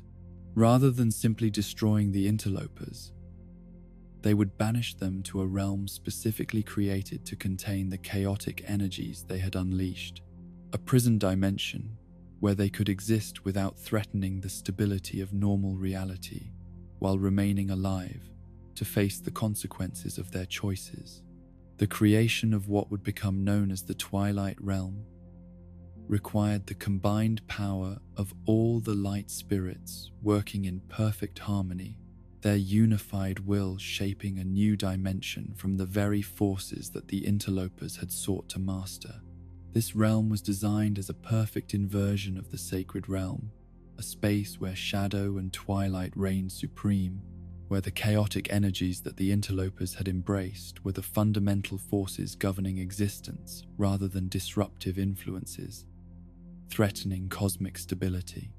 Yet the Twilight Realm was not created as a place of punishment in any conventional sense, but rather as an environment where the interlopers could continue their existence and even their research, while being prevented from affecting other dimensions through their activities. It was a form of cosmic quarantine that preserved their lives while protecting the rest of existence from the consequences of their choices. The banishment itself was accomplished through a process that demonstrated both the awesome power of the light spirits and their commitment to justice tempered by mercy. Rather than simply transporting the interlopers from the sacred realm to their new prison, the light spirits used their divine authority to transform the very nature of the chaotic energies that the interlopers had been manipulating, converting them from forces of disruption into the foundational principles of the new realm's existence. This transformation meant that the interlopers found themselves not merely confined to the Twilight Realm, but fundamentally changed by their exposure to its energies, their bodies and consciousness adapting to exist within an environment that operated according to principles they had spent lifetimes trying to master. They became beings of shadow and twilight, their physical forms shifting to match the nature of their new environment, while their magical abilities evolved to work with, rather than against, the forces that now surrounded them. The fused shadows, those artifacts of incredible power that would later become central to prophecies and conflicts in ages yet to come, were created during this transformation process as crystallized repositories of the original shadow magic techniques that the interlopers had developed. These artifacts served as both monuments to their achievement and warnings about the dangers of pursuing power without adequate consideration of its consequences, their existence ensuring that the knowledge they contained would survive, even if the beings who created it were lost to time and change. In their new realm, the transformed interlopers, now properly called the Twili,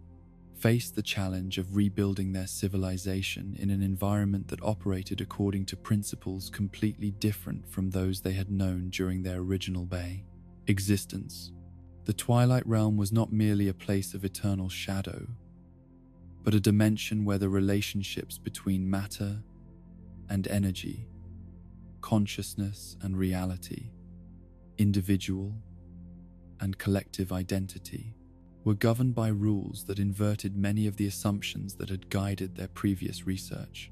Yet, in many ways, this new environment proved to be ideally suited to their transformed nature and evolved consciousness. The collective awareness techniques that had allowed them to breach the sacred realm's defenses found new expression in the Twilight Realm's naturally communal atmosphere,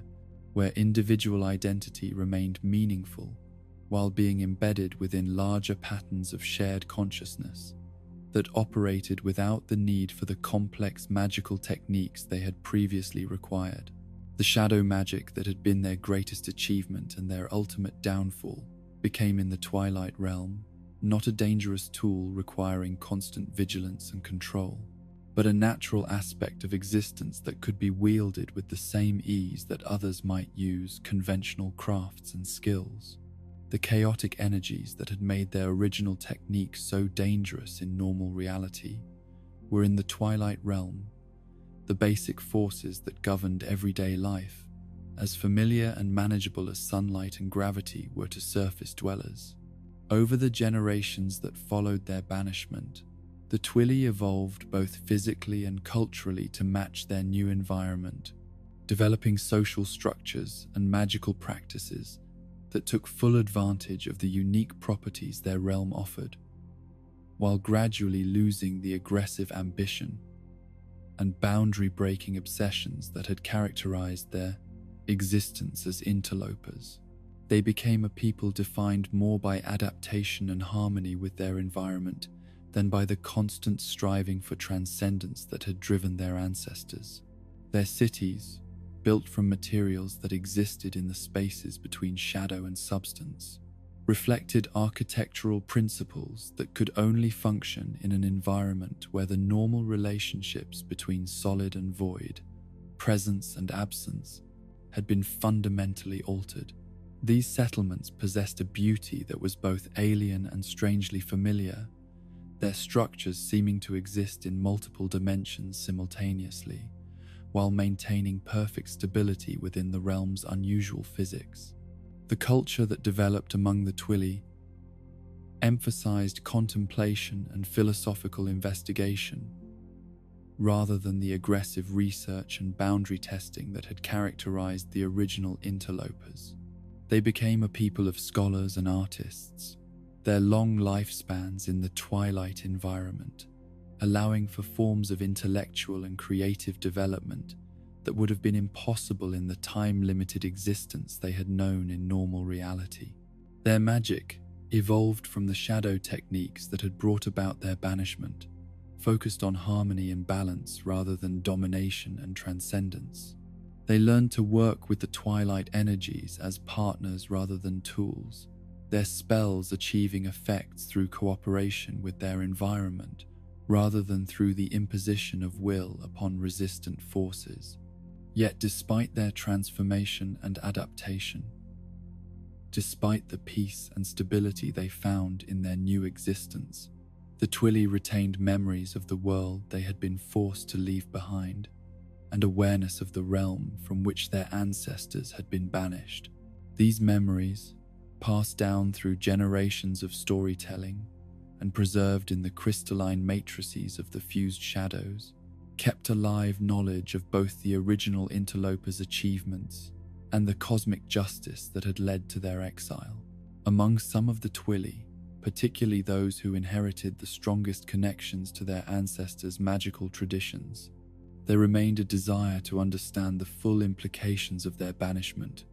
and perhaps find ways to transcend the limitations that had been placed upon them. These individuals did not seek revenge in any conventional sense, but rather the opportunity to demonstrate that they had learned from their ancestors' mistakes and evolved beyond the dangerous ambitions that had led to their exile. The royal line that emerged among the Twili carried within its bloodline the strongest connections to the original interlopers' consciousness and abilities, their members serving as both political leaders and spiritual guardians of the knowledge and wisdom their people had accumulated during their long exile. These rulers understood both the power their ancestors had wielded and the responsibility that came with such abilities. Their governance focused on ensuring that the mistakes of the past would not be repeated, even as they worked to preserve the valuable insights that had been gained through suffering and transformation. Princess Midna, though she would not be born until ages after the original banishment had faded into legend, was the inheritor of this complex legacy, her royal bloodline carrying within it both the shadow magic mastery of the ancient interlopers and the wisdom that the Twili had gained through their long exile in the Twilight Realm. Her eventual role in the conflicts that would bring the two realms back into contact reflected both her people's desire for justice and their commitment to avoiding the errors that had led to their original banishment. The Twilight Realm itself, created as a prison but evolved into a home, stood as a testament to the possibility of transformation and redemption, even in the aftermath of cosmic-level mistakes. Its existence proved that even beings who had challenged the fundamental order of reality could find peace and meaning when they learned to work within, rather than against the principles that governed existence, though that learning might require experiences of exile and transformation that few would choose voluntarily. In the deep places of the Twilight Realm, where the memories of the original interlopers were preserved in forms that transcended mere historical record, the full story of their rise and fall continued to serve as both inspiration and warning for future generations. Their achievement in reaching the sacred realm remained a demonstration of what consciousness could accomplish when freed from conventional limitations, while their banishment served as a reminder that even the greatest power must be exercised within the context of cosmic justice and universal harmony. The shadow magic they had developed, preserved in the fused shadows and passed down through the royal bloodline, retained its tremendous potential for both creation and destruction, its true nature dependent entirely upon the wisdom and intentions of those who wielded it. In the hands of beings driven by the same boundary-breaking ambitions that had characterized the original interlopers, it remained a force capable of threatening the stability of reality itself. Yet when employed by those who had learned to balance power with responsibility, it became a tool for achieving forms of harmony and understanding that exceeded anything possible through conventional means. The Twilight Realm's eventual reconnection with the world of light, when it finally occurred through events that were themselves part of larger patterns of cosmic development, would demonstrate both the enduring consequences of the ancient conflict and the possibility of healing wounds that had festered across ages of separation and misunderstanding. The return of Twilight magic to the realm of light would bring with it both dangers that echoed the original interlopers' threatening ambitions and opportunities for forms of cooperation and mutual understanding that had never been possible during the era of their first conflict with divine authority. And in the end, the story of the interlopers and their transformation into the Twili would stand as one of the most complex and morally ambiguous chapters in the hidden history of creation itself, a tale that demonstrated both the tremendous potential and the equally tremendous dangers inherent in consciousness that refuses to accept any limitation upon its development and expression,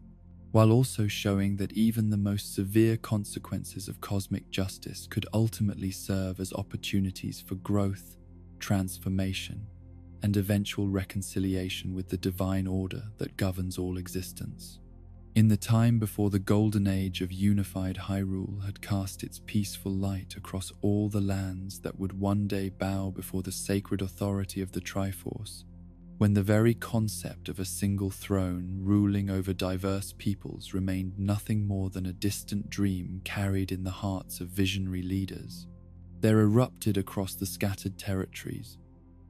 a conflict so profound and devastating that its echoes would shape the political landscape for generations yet to come. This was the ancient Hylian civil war, a struggle that pitted brother against brother, clan against clan, and vision against vision, in a contest that would determine not merely who would rule, but what form that rule would take, and whether the dream of unified governance could survive the crucible of internal strife. The roots of this conflict stretched back through generations of increasing tension and competing ambition, their origins lying not in any single moment of betrayal or disputed succession, but in the fundamental question of how a diverse collection of independent settlements and tribal territories could be welded into a single nation without destroying the unique characteristics that made each community valuable. The Hylian people, blessed with the pointed ears that marked their connection to the divine realm, and gifted with an innate sensitivity to magical forces that flowed through the world like invisible rivers, had spread across vast territories where they established communities that reflected their particular understanding of how civilized life should be organized. Some of these settlements grew around fertile river valleys where agriculture could flourish, their inhabitants developing expertise in the cultivation of crops and the management of livestock that made them wealthy through trade, but also cautious about any changes that might disrupt their carefully balanced relationship with the land. Others established themselves in mountainous regions where mineral wealth lay hidden beneath stone and earth, their people becoming masters of mining and metallurgy, whose skills were essential to every other community, but whose harsh environment bred a fierce independence that resisted outside authority. Still, others found their calling in the borderlands where different territories met and mingled, their settlements becoming centers of trade and diplomacy, where goods and ideas flowed freely between distant communities. These border towns developed cosmopolitan attitudes and flexible approaches to governance that made them natural mediators between different groups, but also made them suspect in the eyes of more traditional communities that viewed their willingness to adapt and compromise as evidence of insufficient loyalty to established ways. The coastal regions attracted Hylians who turned their attention to the sea, developing skills in navigation and fishing that connected them to maritime trade networks, spanning vast distances. These seafaring communities possessed wealth and knowledge that made them powerful players in any political arrangement, but their constant contact with foreign peoples and ideas made them seem unreliable to inland settlements that prized stability and continuity above innovation and change. For generations, these diverse Hylian communities had coexisted in a state of loose confederation that allowed each settlement to maintain its autonomy while cooperating in matters of mutual concern, such as defense against external threats or the Prus's resolution of trade disputes. This arrangement had served well during times when external pressures were manageable and internal resources were sufficient to meet everyone's needs, but it proved inadequate when circumstances began to change in ways that demanded more coordinated responses than the traditional system could provide. The pressures that eventually shattered this comfortable arrangement came from multiple directions simultaneously, creating a crisis that no single community could address effectively while remaining isolated from its neighbors. Monster populations in remote regions began to grow more aggressive and numerous, their attacks on trade routes and outlying settlements requiring military responses that exceeded the capacity of local militias to provide. Natural disasters struck different regions with unusual frequency and severity, droughts and floods and earthquakes demanding resources for relief and reconstruction that could only be mobilized through large-scale cooperation. Most challenging of all, the other peoples of the land, the Gorons dwelling in their volcanic mountains, the Zora inhabiting their aquatic domains, the forest-dwelling peoples who had mastered harmony with nature's deepest secrets began to organize themselves into more unified political structures that could negotiate with greater authority and effectiveness than the greater, scattered Hylian settlements could match. The Hylians found themselves at a disadvantage in diplomatic relations with their neighbors, their fragmented political system making it difficult to reach agreements or honor commitments that required sustained cooperation across multiple communities. The recognition that their traditional system of governance was no longer adequate to meet the challenges they faced led to the emergence of two fundamentally different visions for how Hylian society should be reorganized. The first of these visions, championed by those who would come to be known as the Royalist faction, called for the establishment of a centralized monarchy that would unite all Hylian territories under the authority of a single ruler, chosen by divine mandate and supported by a hierarchical system of nobles and administrators who would ensure that royal decrees were implemented uniformly throughout the realm. This vision appealed strongly to communities that had suffered most from the inadequacies of the Confederation system, particularly those in frontier regions where external threats were most severe and coordination with neighboring settlements was most desperately needed. The Royalists argued that only centralized authority could mobilize the resources necessary to address large-scale challenges, that only unified command could coordinate military responses effectively, and that only divine sanction could provide the legitimacy necessary to override local objections when broader interests demanded difficult decisions. The competing vision, promoted by the faction that became known as the Federalists, called for a strengthened confederation that would preserve local autonomy while creating more effective mechanisms for cooperation and coordination. The Federalists envisioned a system where each community would retain control over its internal affairs,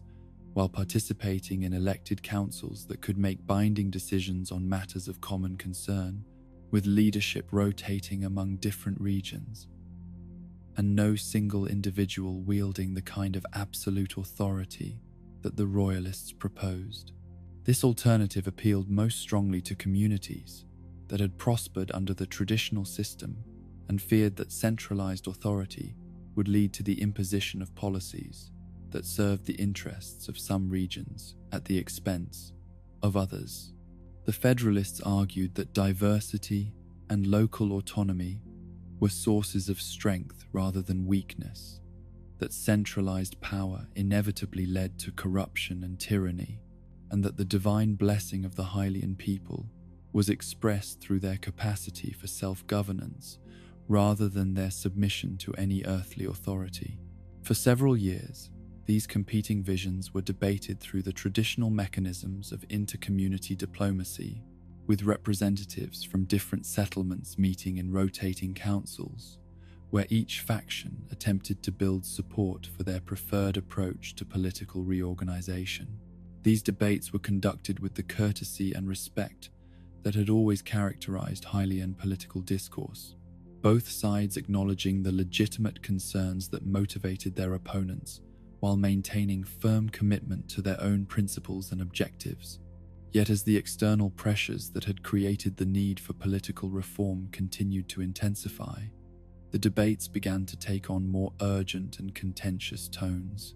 Communities that had suffered recent monster attacks or natural disasters demanded immediate action rather than prolonged discussion, while those that remained relatively secure insisted that hasty decisions would create more problems than they solved.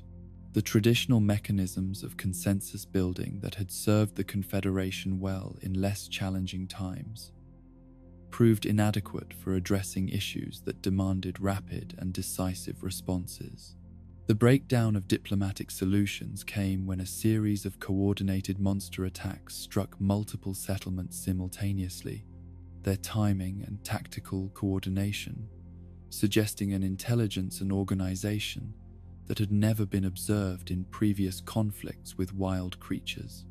The crisis demanded immediate military response on a scale that no individual community could provide, but the Confederation's traditional decision-making processes proved too slow and cumbersome to organize effective counterattacks before additional settlements fell victim to the organized assault.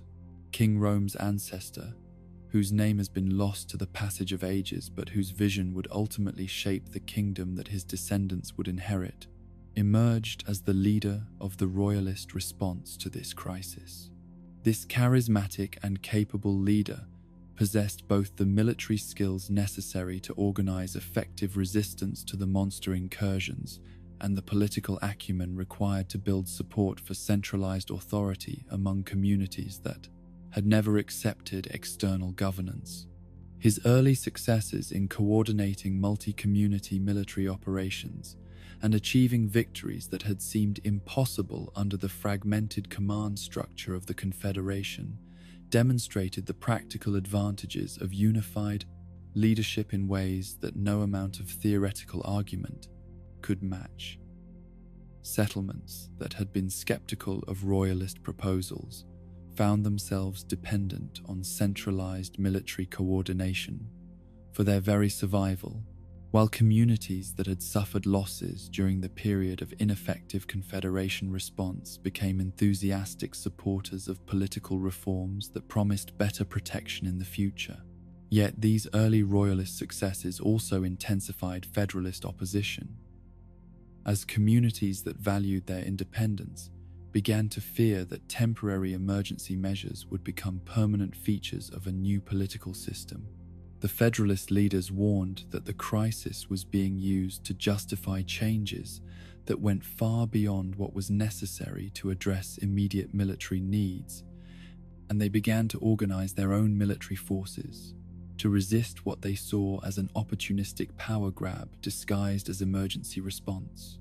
The first actual battles of the Civil War erupted not from planned military campaigns but from confrontations between royalist forces attempting to establish unified command over local militias and Federalist communities that refused to subordinate their military units to external authority. These initial conflicts were limited in scope and conducted with considerable restraint, both sides hoping that displays of strength would convince their opponents to negotiate, rather than escalating the confrontation into full-scale warfare. Yet the logic of military conflict proved stronger than the desire for peaceful resolution, each small victory by one side convincing them that total victory was achievable, while each defeat strengthened their determination to resist what they saw as unacceptable threats to their fundamental principles. The communities that remained neutral in the early stages of the conflict found themselves forced to choose sides as both factions demanded support and resources that could not be provided to both simultaneously. The war that followed was unlike any conflict that Hyrule had previously experienced, its scope and intensity far exceeding the border skirmishes and limited military expeditions that had characterized previous inter-community disputes. Entire regions became battlefields where armies numbering in the thousands maneuvered for strategic advantage, their campaigns devastating the agricultural and economic infrastructure that had supported centuries of peaceful development. The royalist forces possessed advantages in coordination and strategic planning that reflected their unified command structure and their leaders' exceptional military capabilities. They could concentrate their forces more effectively, coordinate operations across multiple theaters simultaneously, and adapt their strategies more quickly to changing circumstances than their Federalist opponents could manage. With their more democratic but less efficient decision-making processes, the Federalists compensated for these disadvantages through their superior knowledge of local terrain and their stronger connections to the civilian populations in contested territories. Their forces could operate more effectively in their home regions, could rely on local support for intelligence and supplies, and could blend into civilian populations in ways that made them difficult for royalist armies to locate and engage decisively. The conflict's early phases were characterized by a series of campaigns where each side achieved tactical victories that failed to produce strategic advantages, the royalists succeeding in formal battles while the Federalists maintained their ability to continue resistance through guerrilla tactics and popular support. Neither side could achieve the decisive victory that would force their opponents to surrender, while the continuing warfare devastated the communities that both factions claimed to be fighting to protect. The involvement of the other peoples of the land, the Gorons, Zora, and forest dwellers, added additional complexity to a conflict that was already straining the resources and resolve of both Hylian factions. These non-Hylian communities had no direct stake in the question of how Hylian society should be organized. but they could not remain completely neutral in a war that affected trade relationships, territorial boundaries, and the stability of the entire region. The Gorons, with their natural inclination towards straightforward solutions and their respect for strength and determination, found themselves generally sympathetic to the royalist cause and the promise of unified leadership that could make decisions quickly and stick to commitments reliably. Their support took the form of providing high-quality weapons and armor to royalist forces, as well as allowing royalist armies to use Goron territory for strategic movement and supply operations. The Zora, with their longer lifespans and more complex understanding of political relationships, were more cautious about taking sides in what they viewed as an internal Hylian matter that would eventually resolve itself without requiring external intervention. Yet their control of important water routes and their diplomatic traditions made them valuable allies, and both factions invested considerable effort in attempting to secure their support, or at least their neutrality. The forest peoples, whose own political organization emphasized consensus and harmony with natural systems, found themselves more aligned with federalist principles and concerned about the environmental impact of large-scale military operations. Their support for the federalist cause was more subtle and indirect, taking the form of intelligence about royalist troop movements and occasional safe passage for federalist forces through territories that royalist armies could not effectively patrol. The Sheikah, though few in number and generally preferring to remain in the shadows of major political events, played a crucial role in the conflict through their unmatched skills in intelligence gathering and covert operations. Individual Sheikah aligned themselves with both factions according to their personal assessment of which side's victory would better serve the long-term interests of Hyrule as a whole, their contributions proving decisive in several key engagements where superior information or covert action turned the tide of battle. The war's turning point came not through any single major battle or strategic masterstroke,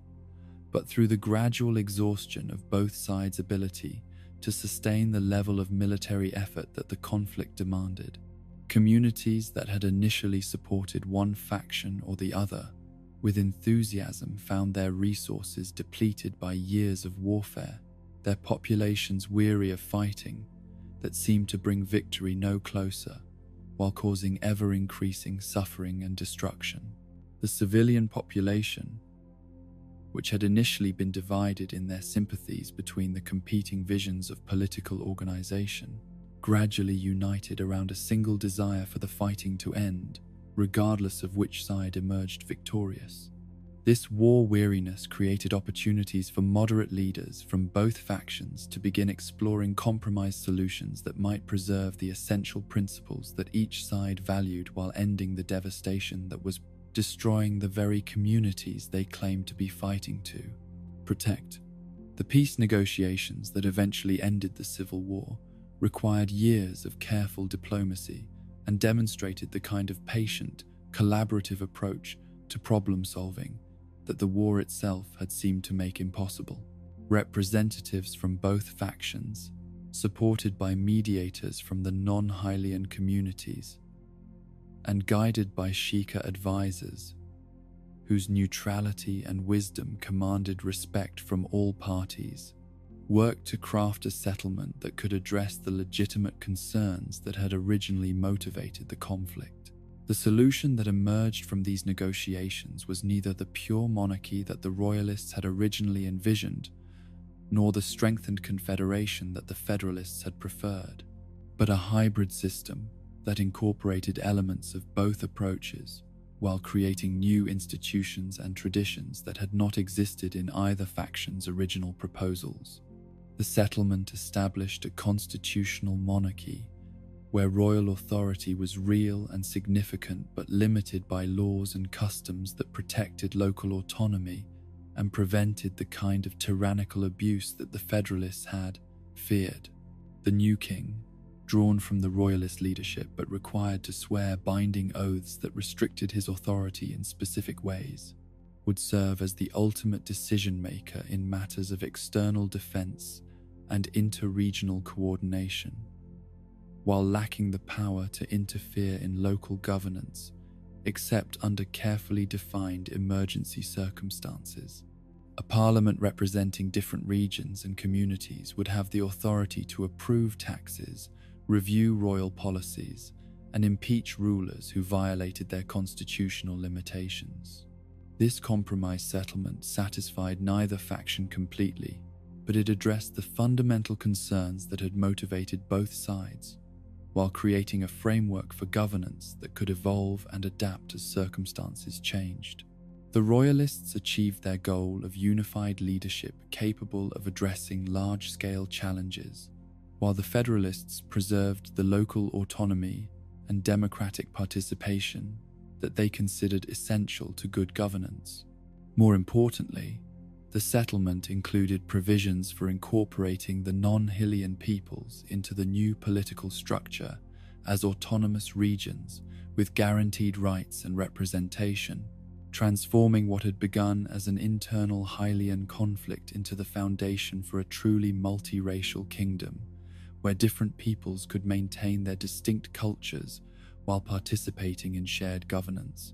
The reconstruction that followed the war's end required decades of patient effort to repair the physical damage that years of fighting had inflicted on communities throughout the region. Roads had to be rebuilt, farms restored, towns reconstructed, and trade relationships re-established with partners who had been disrupted by the conflict. Yet the work of rebuilding also created opportunities to implement improvements and innovations that would make the kingdom stronger and more prosperous than it had been before the war. The shared experience of reconstruction helped to heal the divisions that the Civil War had created, as former enemies worked together on projects that benefited everyone, regardless of which side they had supported during the conflict. Veterans from both armies found themselves cooperating in construction projects, agricultural development, and trade missions that demonstrated the practical advantages of the unity that the new political settlement had made possible. The integration of the non-Hylian peoples into the kingdom's political and economic systems proceeded gradually but successfully, their unique capabilities and perspectives enriching the new nation in ways that exceeded what any purely Hylian system could have achieved. Goron expertise in mining and metallurgy, Zora knowledge of engineering and diplomacy, and Forest people's understanding of agriculture and environmental management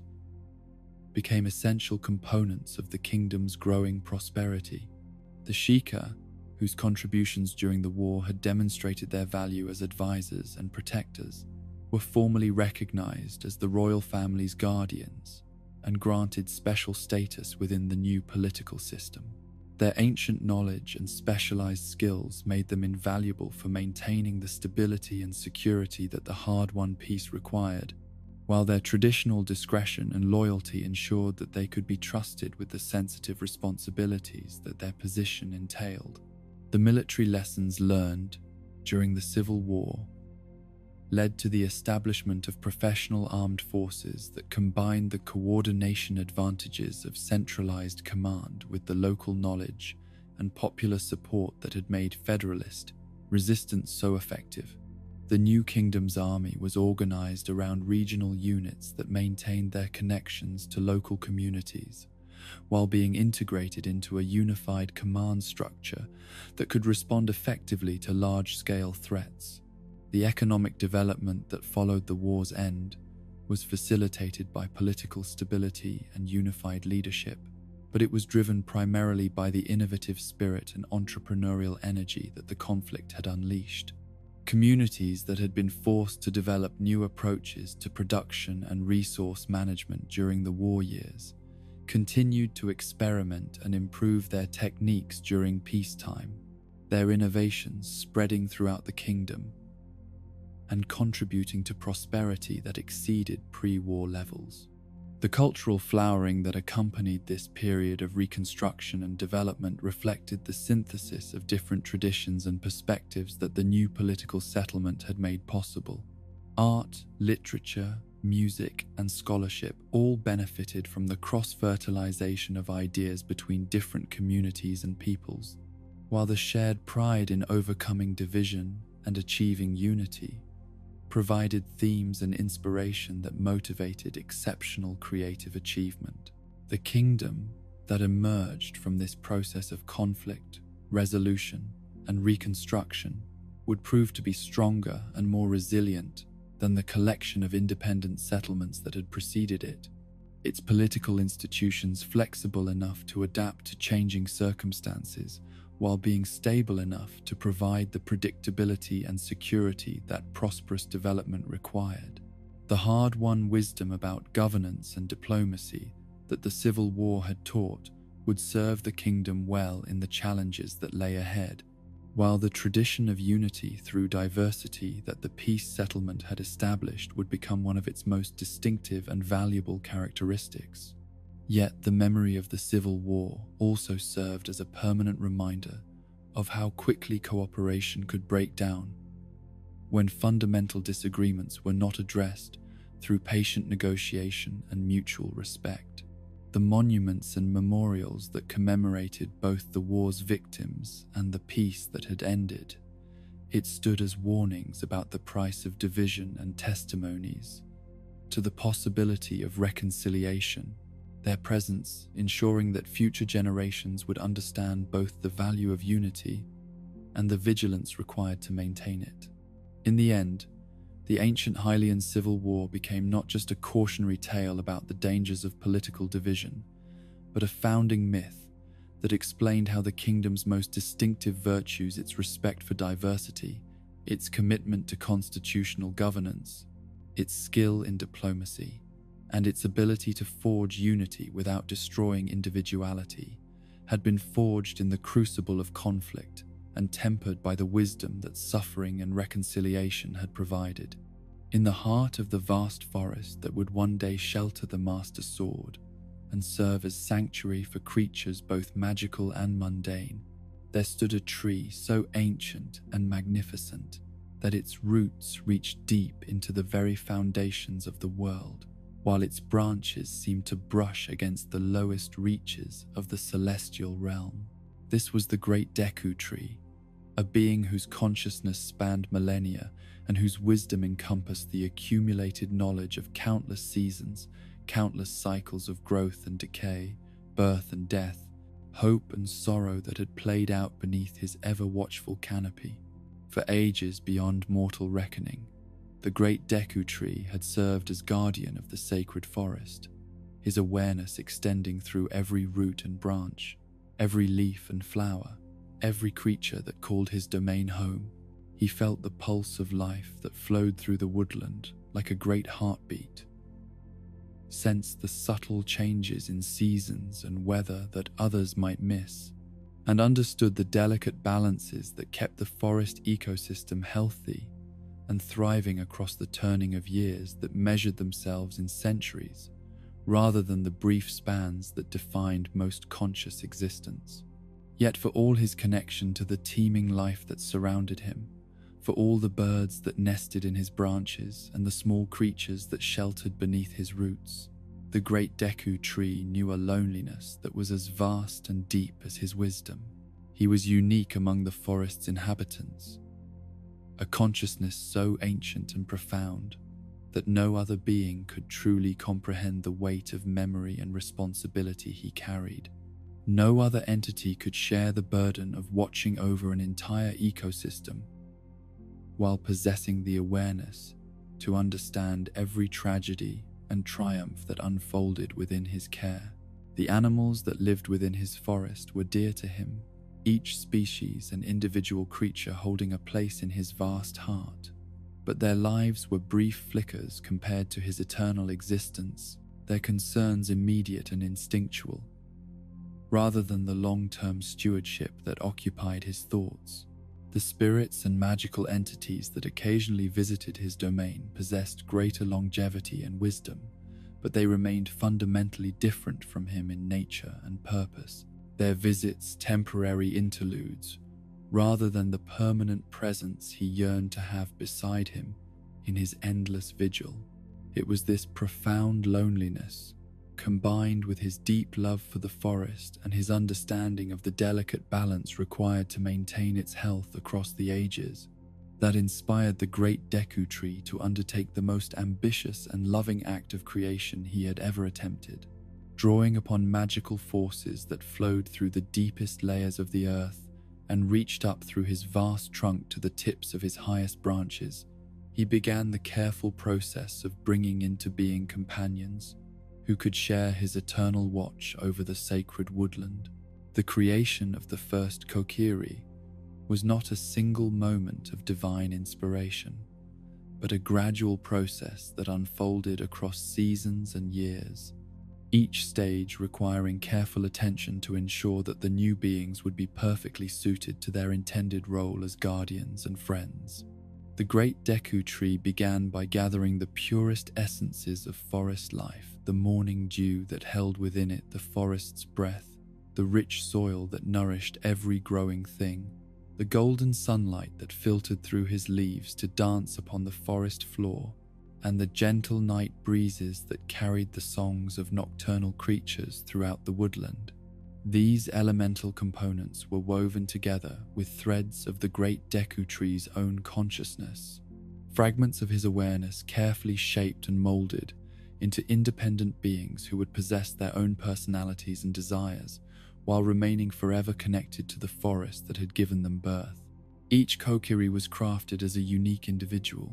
their physical forms reflecting different aspects of forest life, while their minds were blessed with the innocence and wonder that would allow them to find joy in the simple pleasures of woodland existence. The first Kokiri to emerge from this loving creation was Saria, though she would not bear that name until much later, when the traditions of her people had developed to the point where names became necessary to distinguish one individual from another. In those early days, she was simply the first,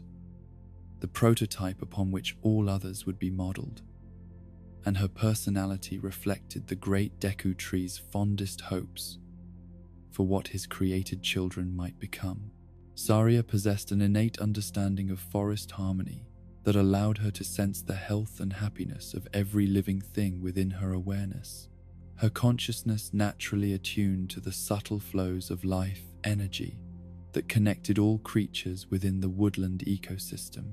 She could communicate with the trees and flowers through touch, could understand the messages carried by the wind through the branches, and could feel in her own body the changes in season and weather that affected the entire forest. More than this, she possessed a joy in existence that was both childlike and eternal, her delight in small wonders and simple pleasures remaining fresh and genuine regardless of how many times she encountered the same phenomena. Each sunrise was for her a miracle worthy of celebration, each flower's blooming, an event that filled her heart with happiness, each song of bird or rustle of leaves through her perfect forest, a melody that never lost its power to inspire and comfort. Following Saria's successful creation, the great Deku Tree continued his work, bringing forth other Kokiri who embodied different aspects of forest life and wilderness wisdom. Some were attuned to the behaviors and needs of the forest's animal inhabitants, their understanding of creature psychology and ecosystem relationships, allowing them to serve as mediators and protectors for the woodland's non-sentient residents. Others possessed special sensitivity to plant life, their touch able to encourage growth and healing in trees and flowers that had been damaged by disease or weather, their presence alone sufficient to restore vitality to struggling vegetation. Each new Kokiri was crafted to complement and enhance the abilities of those who had come before, their individual talents combining to create a community capable of addressing every aspect of forest stewardship that the great Deku Tree's wisdom could foresee. Together, they formed a living network of awareness and care that extended throughout the woodland, their combined consciousness, creating a system of protection and nurturing that operated on levels both practical and spiritual. The physical forms that the great Deku Tree gave to his Kokiri children reflected his understanding that they would need to be perfectly suited to forest life while remaining recognizably similar to the other peoples who occasionally visited the woodland. They appeared as children of perhaps 10 or 12 years in apparent age, their bodies possessing the energy and resilience of youth, while their minds held wisdom that no ordinary child could ever achieve. Their clothing seemed to grow from the forest itself, garments of leaves and natural fibers that changed with the seasons, while providing perfect protection and comfort in any weather. Most distinctive of all were their fairy companions, tiny beings of pure light and joy that the great Deku Tree created simultaneously with each Kokiri, their life forces intertwined so completely that neither could exist without the other. These fairies served not only as friends and guides for their Kokiri partners, but as living links to the great Deku Tree's own consciousness, allowing him to remain aware of his children's activities and well-being, even when they traveled to the farthest reaches of the forest. The relationship between each Kokiri and their fairy companion transcended mere friendship or partnership, representing instead a form of symbiosis so perfect and complete that the two beings functioned as aspects of a single entity, while retaining their individual personalities and perspectives. The fairies provided their Kokiri with guidance and wisdom drawn directly from the great Deku Tree's vast knowledge, while the Kokiri offered their fairy companions the joy of physical experience and emotional connection that beings of pure spirit could not achieve independently. The village that the Kokiri established near the great Deku Tree's roots grew organically from their needs and desires, its architecture reflecting the same harmony with natural systems that characterized every aspect of their existence. Their homes were crafted from living trees that had been gently shaped and guided rather than cut and carved. Their walls and roofs formed from branches that continued to grow and change with the passing seasons, while providing perfect shelter and comfort for their inhabitants. The bridges and pathways that connected different parts of the village followed the natural contours of the forest floor and the patterns of root and stream that had existed long before the Kokiri's creation. Rather than imposing artificial structures upon the landscape, they worked with existing features to create transportation networks that enhanced the forest's natural beauty while meeting their community's practical needs. The central gathering area of the village was established in a natural clearing that surrounded one of the great Deku Tree's largest surface roots. This space serving as both practical meeting place and sacred site, where the Kokiri could come to commune directly with their creator and receive guidance for challenges that exceeded their individual wisdom. Here they would gather for celebrations and ceremonies, their voices joining in songs that honored the forest and expressed gratitude for the life and purpose they had been given. The daily routine of Kokiri life was structured around the rhythms of the forest itself, their activities following the natural cycles of day and night, season and weather, growth and rest that governed all woodland life. They rose with the dawn to greet the forest's awakening, spending their mornings tending to plants and animals that required care, their afternoons exploring and learning about distant reaches of their domain, and their evenings gathered in community to share the day's discoveries and experiences. Yet their existence was not merely one of gentle pastoral care, but of active guardianship that required both vigilance and courage when circumstances demanded it. The Kokiri served as the forest's immune system, detecting and addressing threats to the woodland's health before they could spread and cause serious damage. They could sense the presence of corruption or disease in plants and animals, could identify invasive species that might disrupt established ecosystems, and could recognize signs of magical contamination that posed dangers beyond those that natural processes could address. When such threats were detected, the Kokiri responded with coordinated action that demonstrated their perfect understanding of forest systems and their willingness to make difficult decisions for the greater good. They possessed knowledge of healing techniques that could purify corrupted areas, restoration methods that could repair damaged ecosystems,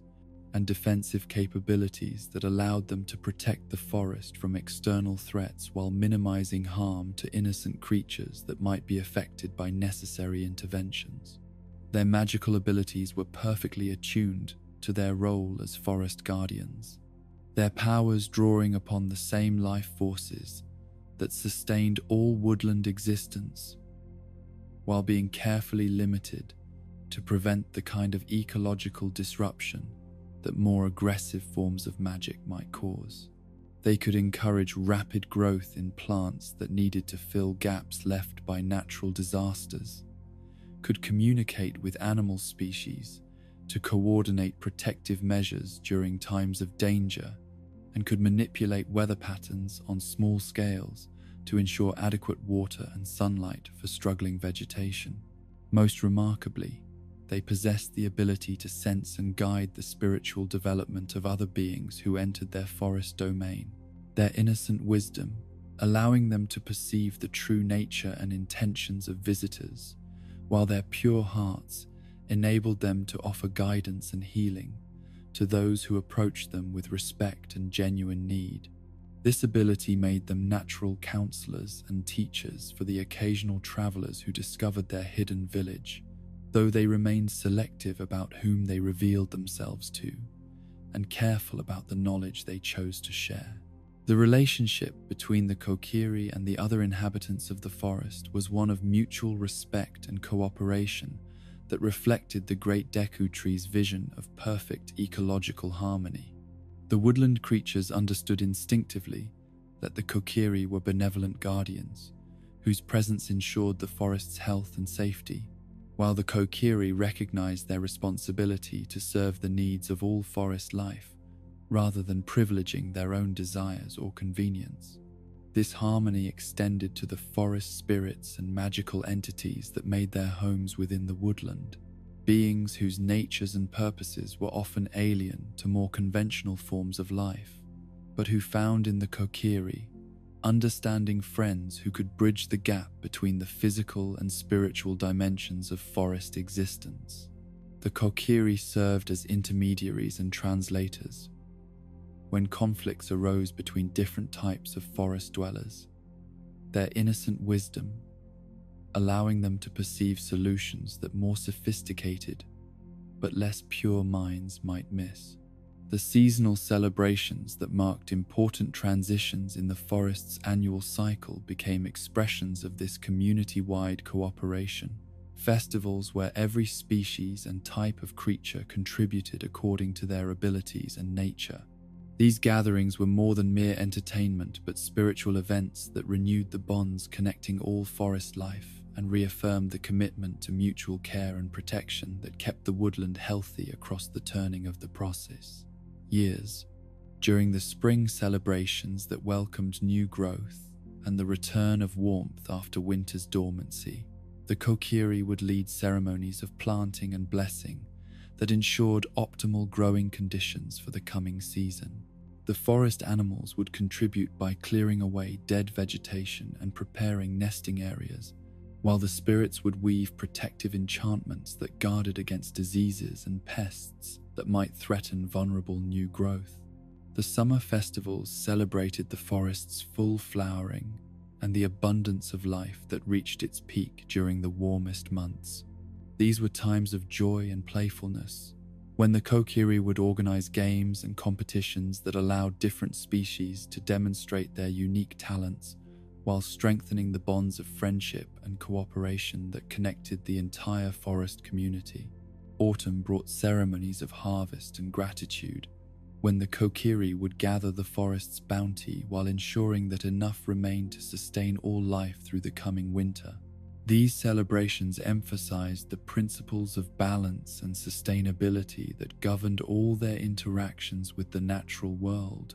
their practices ensuring that taking from the forest was always balanced by giving back in ways that enhanced rather than depleted the woodland's long-term health. The winter observances were quieter, but no less important. Times of reflection and planning when the Kokiri would review the year's events and make preparations for the challenges and opportunities that the coming seasons might bring.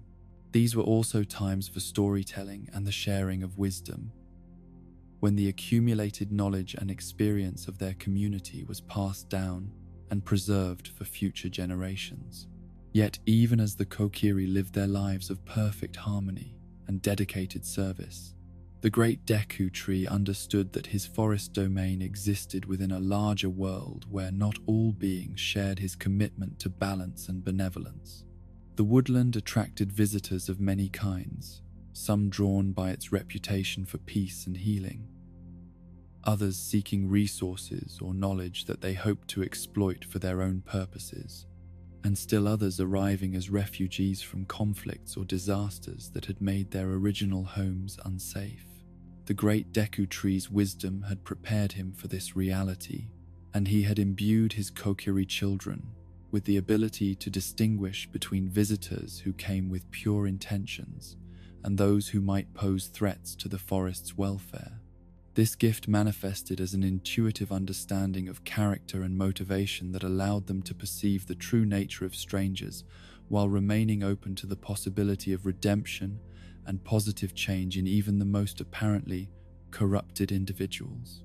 Those visitors who approached the forest with respect and genuine need found in the Kokiri welcoming hosts who would share their knowledge and resources freely while maintaining appropriate boundaries to protect the woodland's secrets from those who might misuse them. The healing springs and medicinal plants that the forest offered could cure ailments that conventional medicine found intractable, while the Kokiri's wisdom about living in harmony with natural systems provided insights that could transform entire communities if properly applied. But visitors who entered the forest with destructive intentions or who proved unable to respect the boundaries that the Kokiri established for the protection of their domain would find themselves gently but firmly guided away from areas where they could cause harm. The Kokiri possessed defensive capabilities that they rarely needed to use, but that proved quite effective when circumstances required their deployment. Their mastery of forest magic allowing them to confuse and redirect potential threats without resorting to violence that might damage the peaceful atmosphere they worked so hard to maintain. Among the most frequent and welcome visitors to the Kokiri domain were the lost children who occasionally wandered into the forest after becoming separated from their families or communities. These young ones, frightened and alone, found in the Kokiri protectors and friends who could offer them safety and comfort while their families searched for them, or while arrangements were made for their return to the outside world.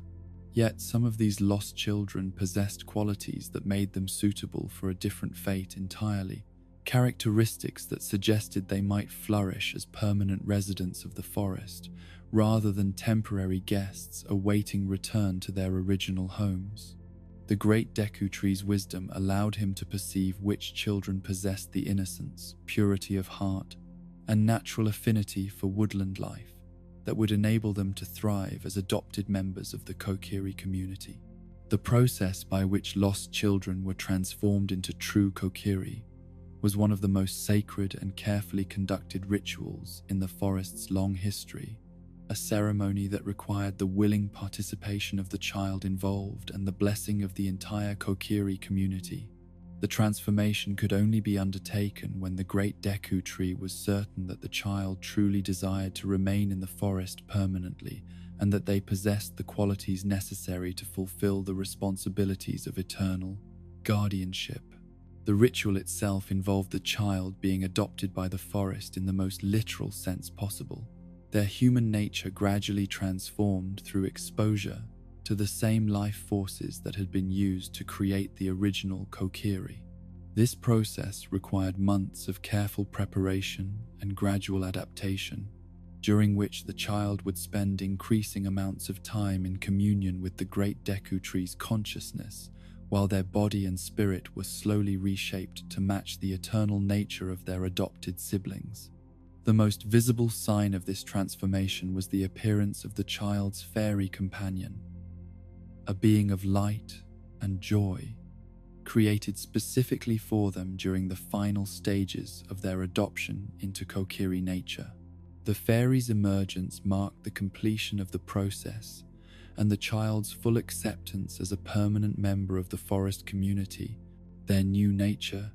ensuring that they would never age beyond their current apparent youth, while gaining the wisdom and abilities necessary to serve as forest guardians. Link himself, though he would not learn this truth until much later in his life, was one of these adopted children, his transformation into a Kokiri having occurred so early in his childhood that he retained no conscious memory of any existence outside the forest. His original parents, killed in conflicts that had nothing to do with the peaceful woodland realm, had carried their infant son into the great Deku Tree's domain as refugees seeking safety, their death soon after arrival leaving the child alone, but under the protection of beings who understood the sacred responsibility of caring for the innocent. The great Deku Tree's decision to adopt Link as a Kokiri was influenced not only by the child's immediate need for protection and care, but also by prophetic visions that suggested this particular young one would play a crucial role in future events that would affect not only the forest, but the entire world beyond its borders. The transformation ritual conducted for Link was thus both an act of compassion and a preparation for destiny, ensuring that the future hero would grow up with the wisdom, courage, and connection to natural forces that would serve him well in the trials that lay ahead. Saria's role in Link's upbringing reflected both her position as the first and most accomplished of the Kokiri and her natural affinity for the guidance and teaching that would help shape his character. Though she appeared no older than any other Kokiri, her greater experience and deeper connection to the great Deku Tree's wisdom made her the ideal mentor for a child whose destiny would eventually take him far from the forest's protective embrace. The friendship that developed between Saria and Link represented one of the purest and most profound bonds that the forest had ever witnessed, their connection transcending the normal relationships between Kokiri siblings to become something that partook of both deep affection and spiritual understanding. Saria recognized in Link qualities that set him apart from other Kokiri, characteristics that suggested he might one day need to venture beyond the forest's borders to fulfill purposes that none of them could yet understand. This recognition came not from any diminishment of Link's belonging within the Kokiri community, but from Saria's sensitive perception of the unique spiritual signature that marked him as someone whose destiny would encompass responsibilities beyond those of eternal forest guardianship. She understood that loving him meant preparing him for whatever future awaited him, even if that future required him to leave behind the only home he had ever known. The music that became such an important part of Saria's identity and her relationship with Link originated during this period of guidance and preparation, her natural affinity for the forest songs developing into a sophisticated understanding of how melody and rhythm could convey emotions and meanings that ordinary speech could never express. Her compositions captured the essence of forest life in ways that allowed those who heard them to experience directly the peace, joy, and harmony that defined Kokiri existence. The ocarina that she eventually gave to Link as a symbol of their enduring friendship was crafted from materials that embodied the forest's most precious qualities, its construction incorporating wood from the great Deku Tree's own branches and blessed with magic that would allow its music to transcend the normal limitations of distance and dimension. The melodies she taught him to play on this instrument would serve not only as reminders of their bond, but as keys to unlock magical effects that would prove crucial in the adventures that awaited him. As the years passed and Link grew in wisdom and capability under Saria's guidance and the great Deku Tree's protection, signs began to accumulate that the time was approaching when his unique destiny would call him away from the forest's peaceful embrace. These signs were subtle at first, manifesting as dreams and visions that he could not fully understand. Strange restlessness that drew him toward the forest's borders, and an increasing sensitivity to disturbances and imbalances that suggested his role as guardian might need to extend beyond the woodland's traditional boundaries. The great Deku tree's awareness of approaching change was far more acute and detailed than anything Link or even Saria perceived, his ancient wisdom allowing him to read the signs of cosmic events that would soon reshape the world in ways that none of the forest's inhabitants could imagine. The evil that had been sealed away in ages past was beginning to stir once more, its influence already starting to affect the delicate balances that kept all of Hyrule in harmony and peace. The curse that would eventually claim the great Deku tree's life had its origins in these stirring forces of ancient malice, corruption that sought to destroy the centers of light and wisdom that stood as barriers to its complete domination of the world. The forest, with its eternal guardians and its deep connection to the sacred forces that sustained all life, represented one of the most significant obstacles to the fulfillment of evil's ambitions. Yet, even as he felt the first touches of corruption beginning to affect his vital systems, the great Deku tree's primary concern was not for his own welfare, but for the future of his beloved Kokiri children and the forest they had been created to protect. His preparations for the crisis he knew was coming focused on ensuring that Link would be ready to fulfill whatever role destiny had chosen for him, while the other Kokiri would be able to continue their guardianship even after their creator's guidance was no longer available to them. The final teachings that the great Deku tree shared with his children during this period reflected both his infinite love for them and his deep understanding of the challenges they would face in the times ahead. He helped them understand that their purpose as forest guardians might require them to adapt and evolve in ways they had never imagined, that serving the cause of light and life might demand sacrifices and transformations that would test their courage and wisdom to their limits. For Saria, these teachings carried special significance as she gradually accepted the responsibility of becoming the forest's primary spiritual guardian after the great Deku tree's inevitable passing. Her transformation into the forest sage would require her to transcend her individual Kokiri nature while preserving everything that made her unique and precious, her consciousness expanding to encompass the entire woodland, while her love and wisdom remained focused on protecting and nurturing all life within her care. The ritual that would accomplish this transformation was already ancient when the Kokiri were first created, its origins reaching back to the earliest days when the golden goddesses had established the fundamental structures of reality itself. The forest medallion that would serve as both symbol and instrument of Saria's new role had been waiting in the forest temple since time immemorial, its power dormant until the moment when circumstance and necessity would call forth a guardian capable of wielding it. When that moment finally arrived, when the great Deku tree's life force was failing, and Link's destiny was calling him toward adventures that would take him far from the forest's protective embrace, the transformation of both child and mentor would mark the end of one chapter in the woodland's history and the beginning of another. The Kokiri would continue their eternal guardianship under Saria's expanded awareness, while Link would carry the forest's blessings and wisdom into a larger world that desperately needed the healing and hope that only one raised in perfect harmony could provide. In the golden age of Hyrule's royal court, when the castle's halls echoed with the sounds of celebration and the kingdom knew peace so profound that warfare seemed like nothing more than a distant nightmare whispered in children's tales, there served within those magnificent walls two brothers whose devotion to their art would transform them from mere court musicians into guardians of secrets, so sacred that their protection would require the ultimate sacrifice that any mortal soul could offer. They were known throughout the realm as Sharp and Flat, names that spoke not only to their mastery of musical harmony, but to the complementary nature of their spirits, two halves of a perfect whole, whose combined talents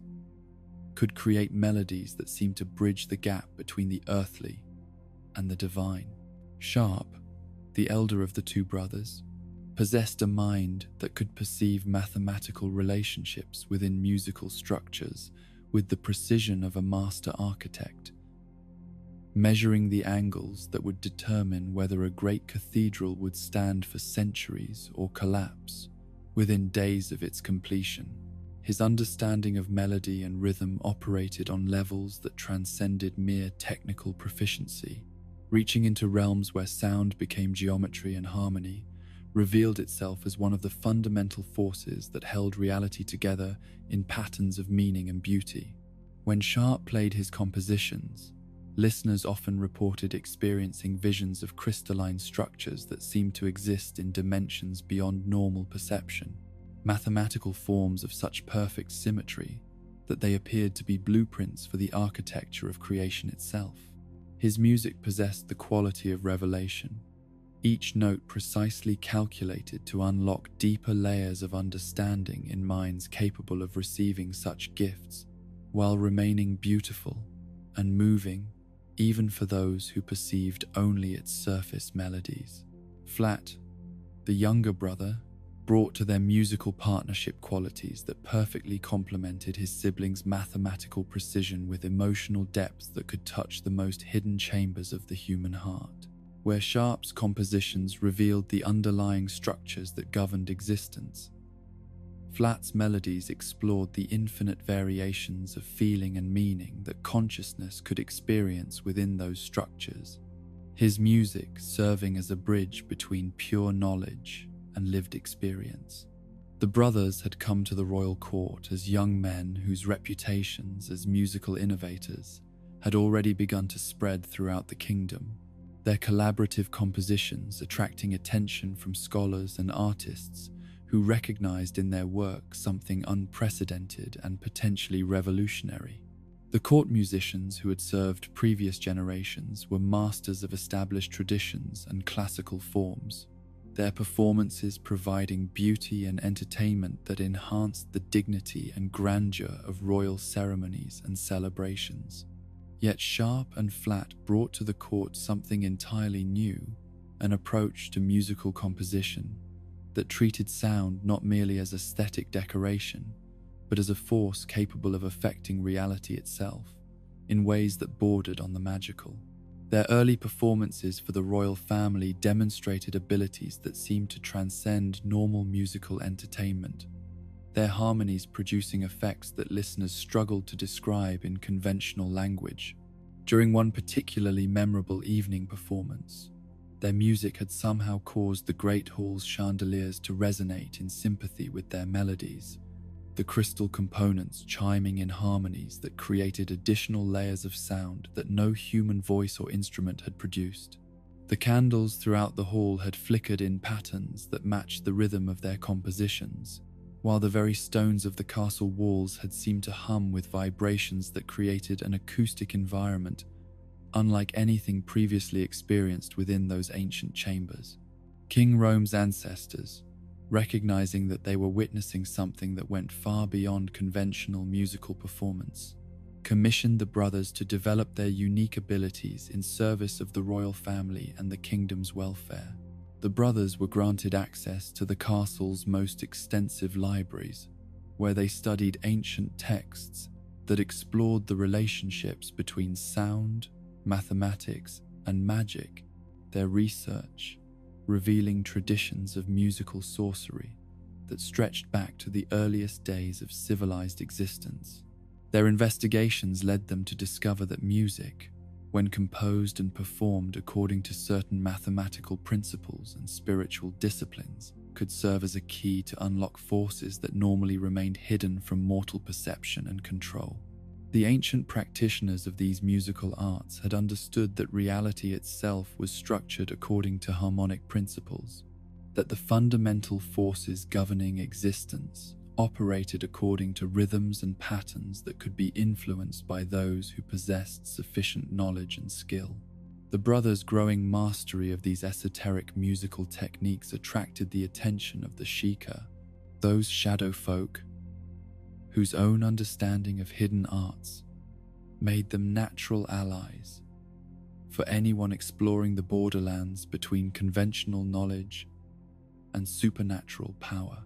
The Sheikah scholars who worked with Sharp and Flat shared insights about the relationships between sound, consciousness,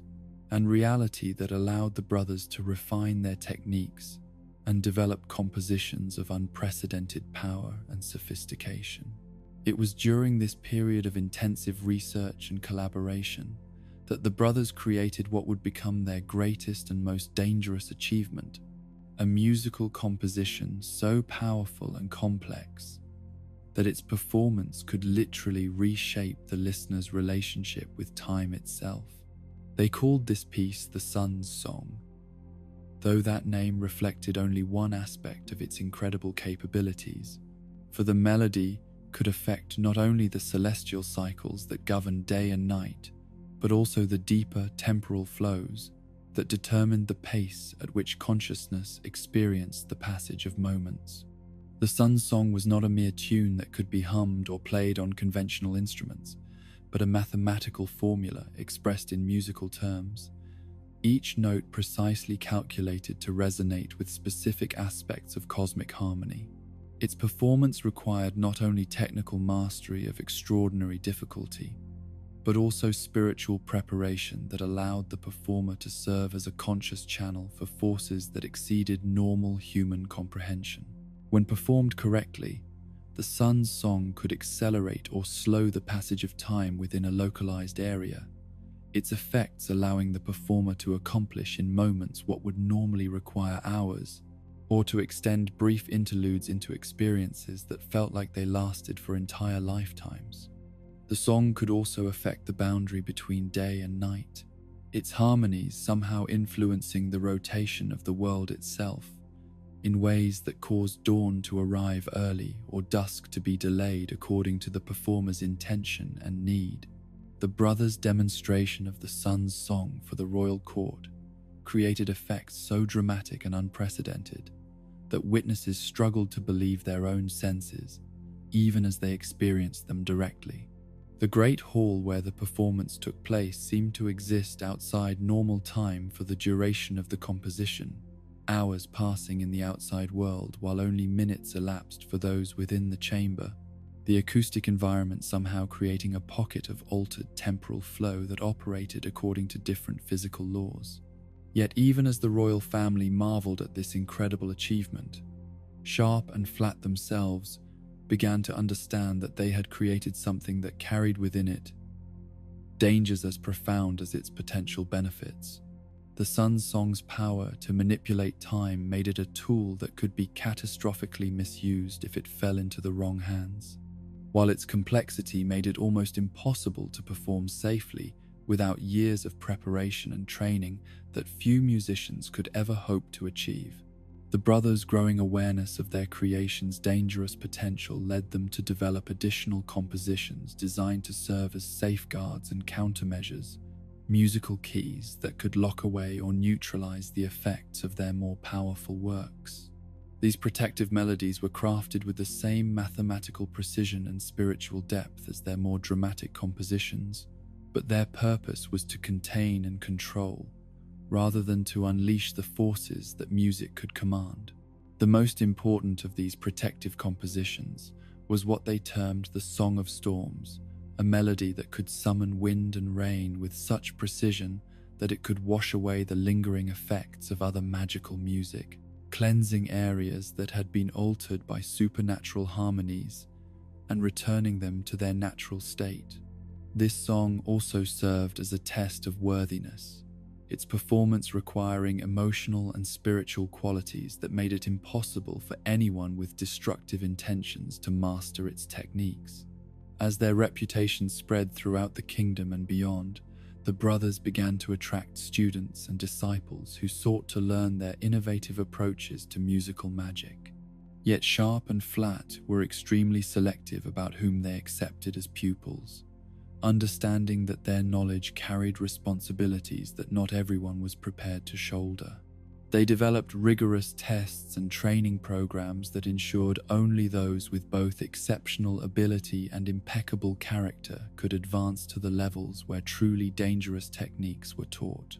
Their most advanced students were taught not only the technical aspects of musical magic, but also the philosophical and ethical principles that governed its responsible use. The brothers understood that power over time and reality carried with it obligations to consider the broader consequences of every action, that the ability to reshape the world through music created moral responsibilities that exceeded anything faced by conventional artists, or even most practitioners of more traditional magical arts. The school of musical magic that the brothers established within the royal court became one of the kingdom's most prestigious and carefully guarded institutions, its teachings available only to those who could demonstrate both exceptional talent and unwavering commitment to using their abilities in service of the greater good. The curriculum they developed included not only musical and mathematical instruction, but also training in meditation, philosophy, and moral reasoning that prepared their students to make ethical decisions when faced with situations where their power could be used for both beneficial and harmful purposes. Yet, even as their influence and reputation grew, Sharp and Flat remained humble servants of the royal family, their ultimate loyalty always directed toward the protection and welfare of the kingdom that had provided them with the resources and support necessary to develop their extraordinary abilities. When King Rome's ancestor commissioned them to create the ultimate protective composition, a musical safeguard that could defend the royal family and their most precious secrets from any conceivable threat, the brothers accepted the commission as both an honor and a sacred duty. The composition they were asked to create would serve as the final layer of protection for the royal family's tomb, the sacred burial ground where generations of Hyrule's kings and queens would rest in eternal peace. This tomb was designed not merely as a resting place for mortal remains, but as a repository for the accumulated wisdom and spiritual power of the royal bloodline, a vault where the most precious treasures and dangerous secrets of the kingdom could be preserved for future generations who might have need of such resources. The magical defenses that the tomb would require exceeded anything that conventional guards or physical barriers could provide, for the secrets it would contain were valuable enough to attract threats that transcended normal categories of danger. The brothers understood that they were being asked to create a composition so powerful and complex that it could serve as an eternal guardian, a musical entity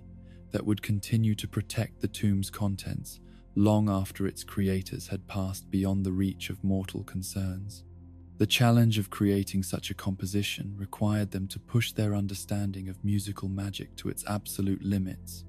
developing techniques and theories that went beyond anything they had previously attempted. The protective song they designed would need to operate automatically for centuries or even millennia, its effects self-sustaining and self-renewing, without requiring conscious performers to maintain its power. More challenging still, it would need to distinguish between legitimate visitors who had rightful access to the tomb's contents and potential threats who sought to plunder or corrupt the sacred resting place.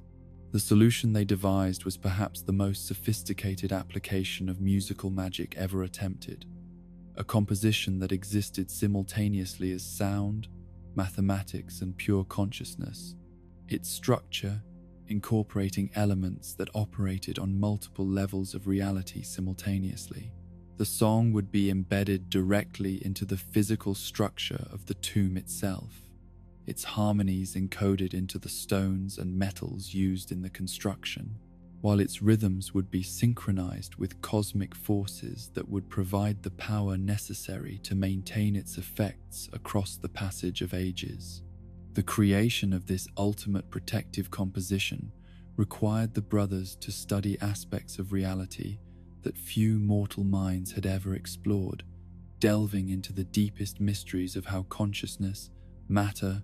and energy interacted to create the fundamental structures of existence. Their research took them into realms of knowledge that bordered on the divine, their investigations revealing secrets about the nature of reality that carried both incredible power and equally incredible responsibility. As their work progressed, Sharp and Flat began to understand that the composition they were creating would require more than technical mastery to function as intended. The song's protective effects would need to be powered not merely by magical energy but by conscious intention maintained across unlimited spans of time, a requirement that no mortal musician could fulfill through normal means. The only way to ensure that their creation could serve as an eternal guardian was for them to become part of the composition itself, their consciousness preserved within its harmonic structures to serve as the intelligent awareness that would guide its protective functions. This realization meant that completing their commission would require them to sacrifice their mortal existence, transforming themselves into spiritual entities whose consciousness would become forever intertwined with the magical music they had created. It was a price that few would be willing to pay for any cause, no matter how noble. Yet the brothers accepted this necessity without hesitation or regret,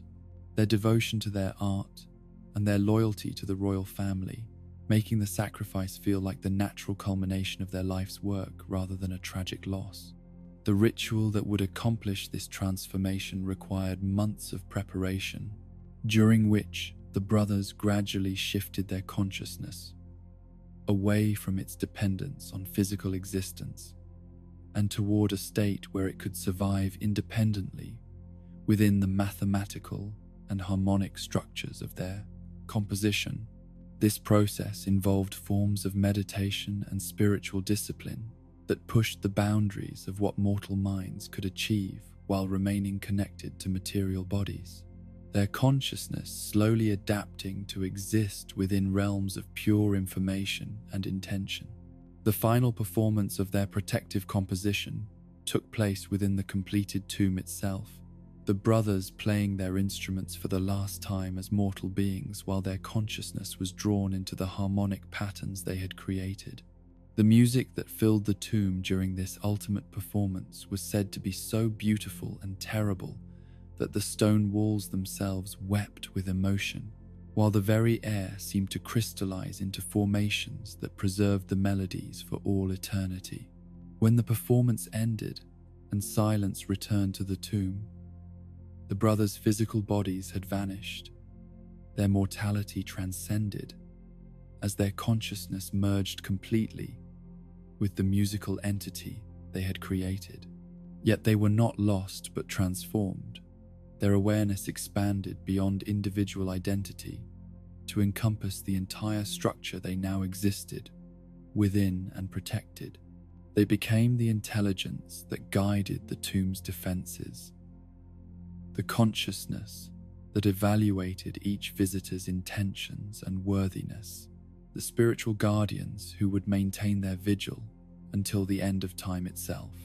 The defenses they had created operated through principles that combined musical magic with psychological and spiritual forces,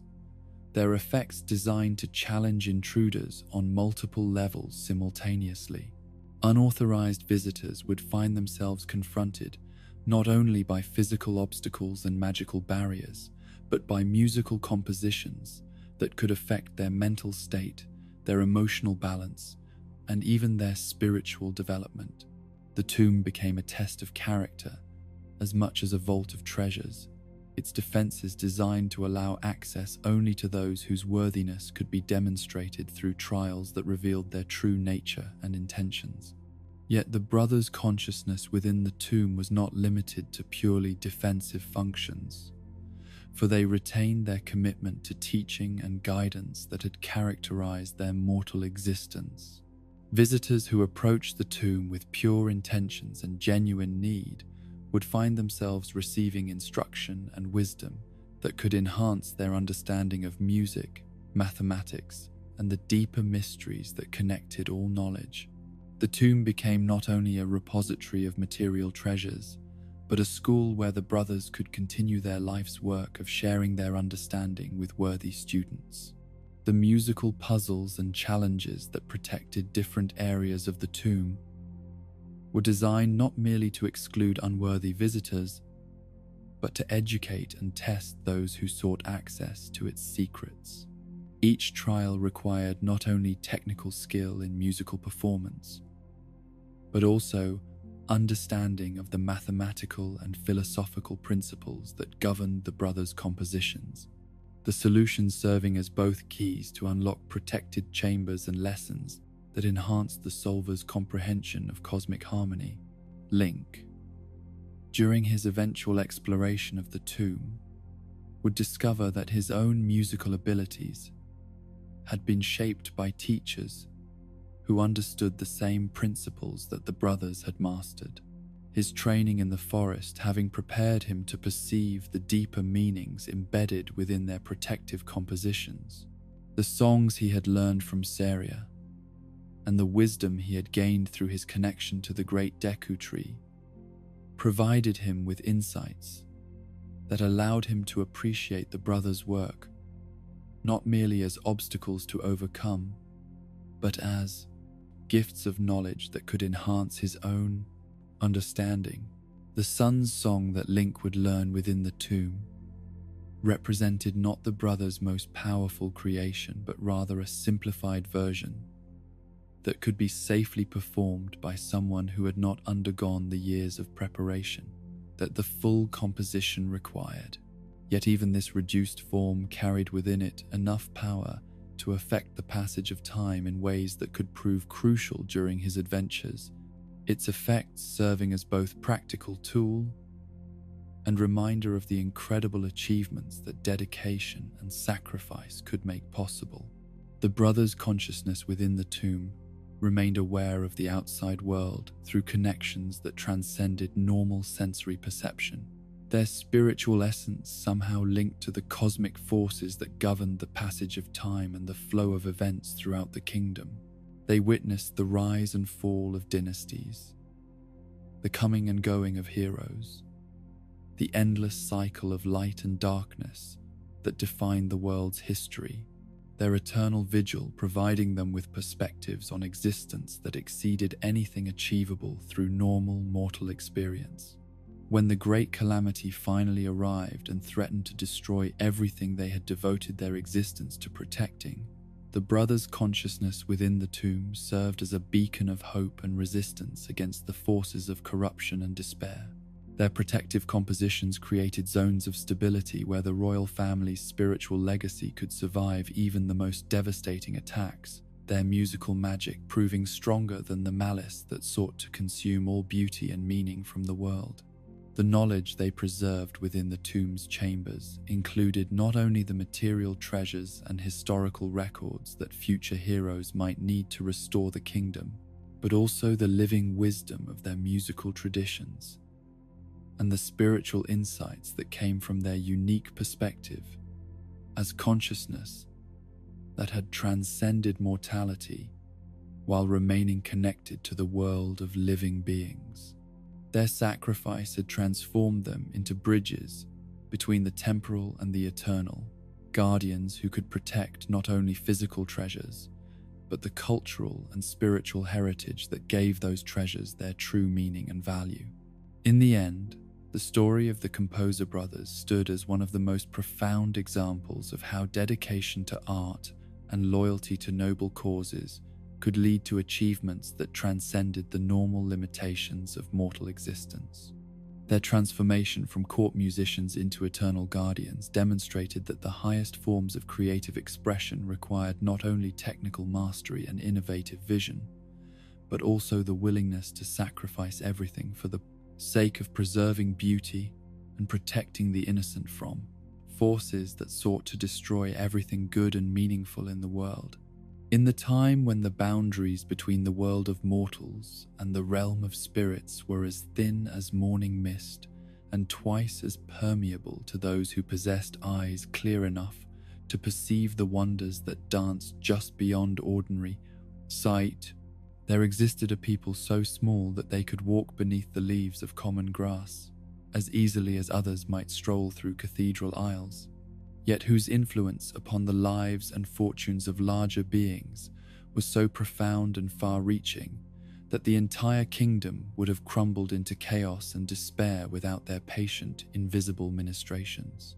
These were the Minish, though they were known by many names across the scattered communities that had learned to recognize their presence, called Picori by some and forest folk by others, but understood by all who knew of them as the hidden helpers, whose generosity and wisdom had shaped civilization itself from its earliest, most vulnerable days. The origins of the Minish stretched back beyond the reach of recorded history, to ages when the world was younger and the barriers between dimensions were far more flexible than they would become in later eras. They had not been born in the same realm where humans and the other larger peoples made their homes, but had crossed over from a parallel dimension where size and scale operated according to different principles, where consciousness could expand to encompass vast territories while being housed in forms no larger than acorns, where wisdom accumulated not through the passage of years but through the depth of connection to the fundamental forces that sustained all existence. Their arrival in what would become known as Hyrule had been motivated not by conquest or the search for resources, but by a deep compassion for the struggling civilizations they observed through the dimensional barriers that separated their worlds. The early human settlements, with their crude tools and limited understanding of agriculture, faced challenges that threatened their very survival, while their ignorance of the magical forces that flowed through the world left them vulnerable to threats they could neither perceive nor defend against. The Minish had watched these larger beings with growing concern and affection, their empathetic nature making it impossible for them to remain passive observers, when simple assistance could mean the difference between flourishing communities and failed settlements where starvation and despair would claim countless, innocent lives.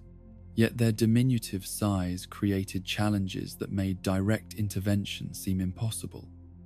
Their voices too small to be heard by human ears, their strength insufficient to manipulate the tools and materials that human-scale construction required. The solution they developed reflected both their innovative intelligence and their deep commitment to helping others while respecting the autonomy and dignity of those they sought to assist. Rather than revealing themselves directly or attempting to establish formal relationships with the larger peoples, they chose to work in secret, their aid provided in ways so subtle and natural seeming that the recipients would experience only the beneficial results without becoming aware of the intervention that had made those results possible. Their first efforts focused on agriculture, the foundation upon which all civilized life ultimately rested, yet an art that the early human communities had mastered only partially and imperfectly. The Minish possessed knowledge of plant cultivation that had been refined across countless generations of careful observation and experimentation, their understanding of soil conditions, weather patterns, and crop rotation techniques far exceeding anything that the larger peoples had yet developed through their own trial and error methods. Working under cover of darkness when the human farmers were asleep and could not observe their activities, teams of Minish would spread across the cultivated fields like tiny gardeners tending flower beds. Their efforts focused on making subtle improvements that would dramatically increase crop yields without creating any evidence of external intervention. They would remove harmful insects and plant diseases before they could spread and cause significant damage. Adjust soil composition by moving microscopic amounts of nutrients to where they would be most beneficial, and even plant additional seeds in optimal locations that human eyes had overlooked. The results of these nocturnal labors appeared to the human farmers as miraculous improvements in their agricultural success, harvests that exceeded their expectations by margins so significant that entire communities could thrive, where previously they had struggled merely to survive. Yet the improvements seemed to come through natural causes rather than supernatural intervention, the farmers attributing their good fortune to favorable weather, improved techniques they thought they had developed themselves, or simple luck, rather than the patient work of invisible benefactors.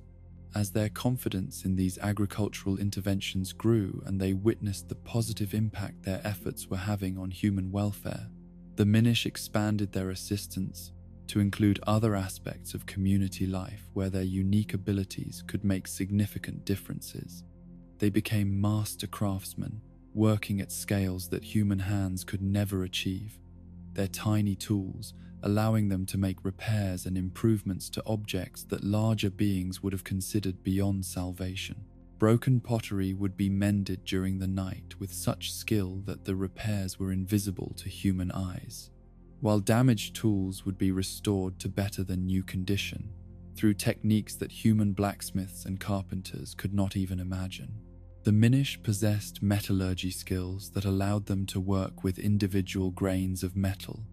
weaving them together into alloys and structures that exceeded anything achievable through conventional techniques, their understanding of material properties enhanced by their ability to perceive and manipulate matter at nearly molecular levels.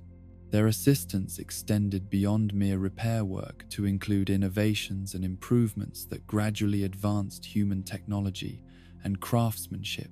in directions that would prove crucial for the development of more sophisticated civilizations. Tools would be subtly modified to work more efficiently.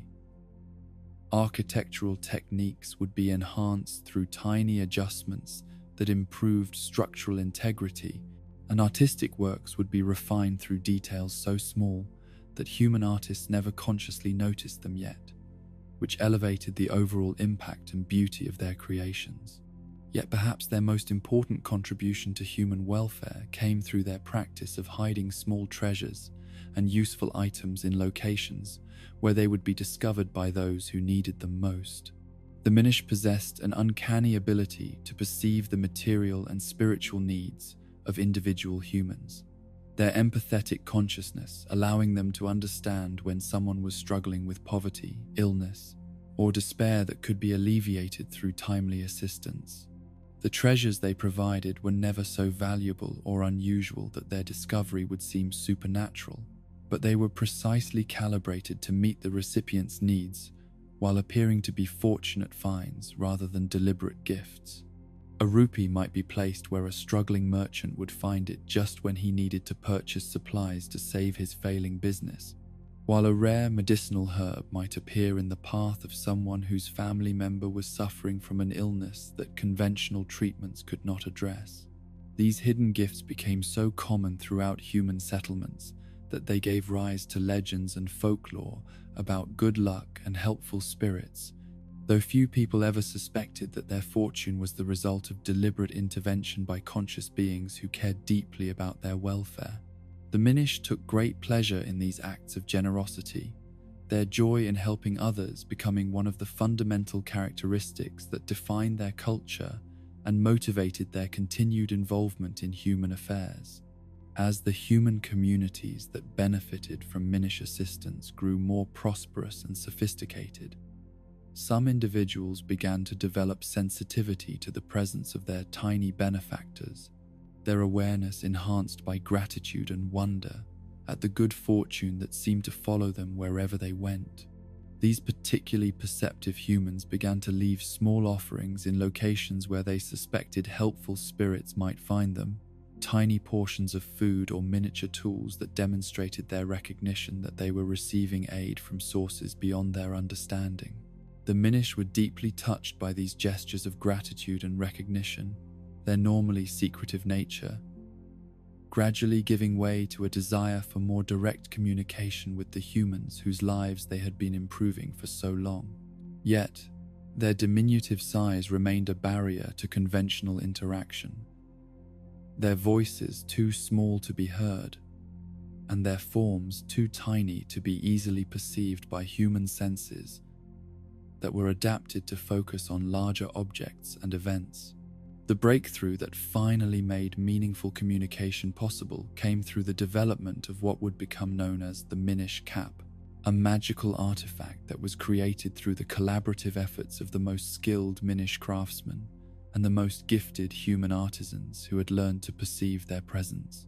This remarkable creation was not merely a piece of clothing, but a sophisticated magical device that could temporarily alter the size relationship between humans and Minish, allowing for direct communication and interaction that had previously been impossible. The creation of the first Minish cap required years of careful experimentation and refinement,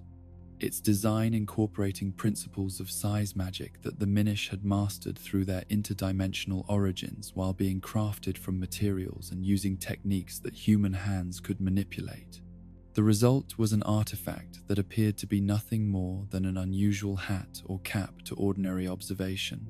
yet which possessed the power to shrink its human wearer to Minish size, or alternatively, to temporarily enlarge nearby Minish to human scale. The first successful use of the Minish cap created a moment of wonder and joy that neither species would ever forget, as human and Minish representatives found themselves able to speak face to face for the first time in the long history of their relationship. The conversations that followed revealed the depth of mutual affection and respect that had developed despite the communication barriers that had previously limited their interaction, while also opening possibilities for more sophisticated forms of cooperation that neither species had imagined possible. The human recipients of this first direct contact were carefully chosen individuals whose character and wisdom had been observed and evaluated by the Minish over many years of secret assistance. These individuals possessed the discretion necessary to keep the secret of Minish existence, while having the vision and leadership abilities needed to help establish formal traditions that would preserve and celebrate the relationship between the two peoples. The festival that grew out of these initial contacts became one of the most important annual celebrations in the kingdom's calendar, though its true significance was known only to the small circle of individuals who had been entrusted with knowledge of the Minish and their role in human prosperity. To the general population, the Pickery Festival appeared to be a celebration of good fortune and community cooperation. Its ceremonies and traditions, designed to encourage generosity, gratitude, and mutual assistance among all participants. Yet those who understood the festival's true purpose recognized it as an annual renewal of the covenant between humans and Minish, a ceremonial acknowledgement of the debt that human civilization owed to their tiny benefactors, and a pledge to continue the relationship that had proven so beneficial to both species. The festival's timing was carefully coordinated with celestial events that affected the dimensional barriers separating the two worlds, creating brief periods when communication and interaction became easier and more natural. The portal that opened between the worlds during these festival periods was invisible to most human observers, its existence detectable only by those who possessed the enhanced sensitivity that came from long association with Minish magic, or from wearing one of the specially crafted Minish caps. Through this portal, delegations from both worlds could meet and exchange information, gifts, and expressions of mutual goodwill that strengthened the bonds connecting their civilizations. The 4-year cycle that governed the portal's accessibility reflected astronomical patterns that had been discovered through careful observation by Minish scholars who specialized in interdimensional phenomena. The alignment of celestial bodies that made communication possible occurred at intervals that were predictable but infrequent, creating a rhythm of contact and separation that added special significance to each meeting between representatives of the two worlds. During the years when the portal remained closed, the Minish continued their patient work of assistance and improvement, their efforts guided by information gathered during the festival periods about human needs and priorities. These intervals of separation also allowed both civilizations to develop independently while maintaining the connection that had become so important to their mutual flourishing, preventing the kind of dependency that might have weakened either society's ability to solve its own problems. The gifts that passed between the two worlds during the festival periods represented more than mere exchanges of material objects, becoming symbols of the values and principles that defined the relationship between humans and Minish. From the human side came acknowledgements of gratitude expressed through offerings of food, crafted objects, and artistic works that demonstrated the prosperity and cultural development that Minish assistance had made possible. The Minish contributions were more subtle but no less significant, taking the form of knowledge, techniques, and magical enhancements that could improve human capabilities without creating obvious dependencies on supernatural aid. Seeds of improved crop varieties might be provided along with cultivation techniques that would gradually spread throughout human agricultural communities, while new metallurgical processes might be shared with smiths who had demonstrated both exceptional skill and impeccable character.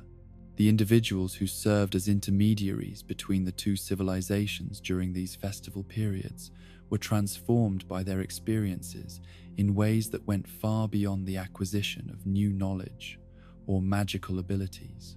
Their exposure to Minish culture and philosophy provided them with perspectives on existence that emphasized cooperation, patience, and service to others as the highest forms of achievement, while their role as guardians of such an important secret taught them discretion and wisdom that served them well in all their other endeavors. These chosen intermediaries became the foundation of a secret tradition that would persist throughout the kingdom's history, their descendants inheriting both the knowledge of Minish existence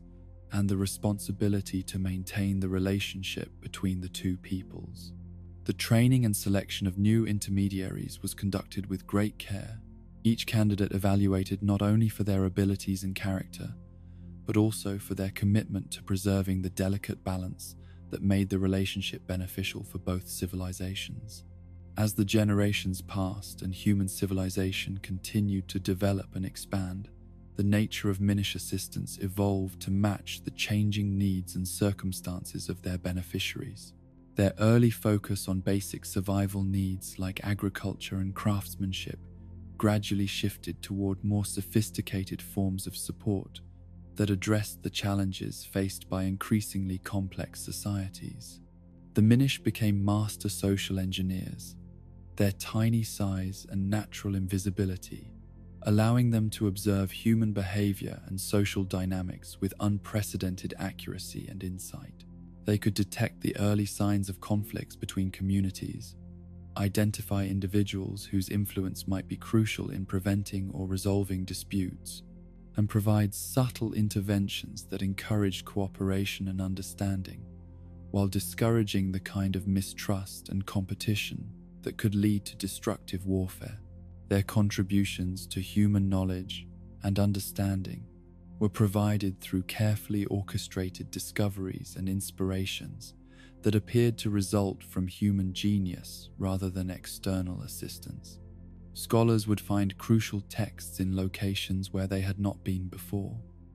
Inventors would experience breakthrough insights that solved problems they had struggled with for years, and artists would discover new techniques and materials that elevated their work to unprecedented levels of beauty and meaning. The Minish understanding of human psychology and motivation allowed them to provide forms of assistance that strengthened rather than weakened human self-reliance and creative potential. Rather than solving problems directly, they would create circumstances that enabled humans to develop their own solutions. Their interventions designed to enhance human capabilities rather than replace them with dependency on external aid. This philosophy of assistance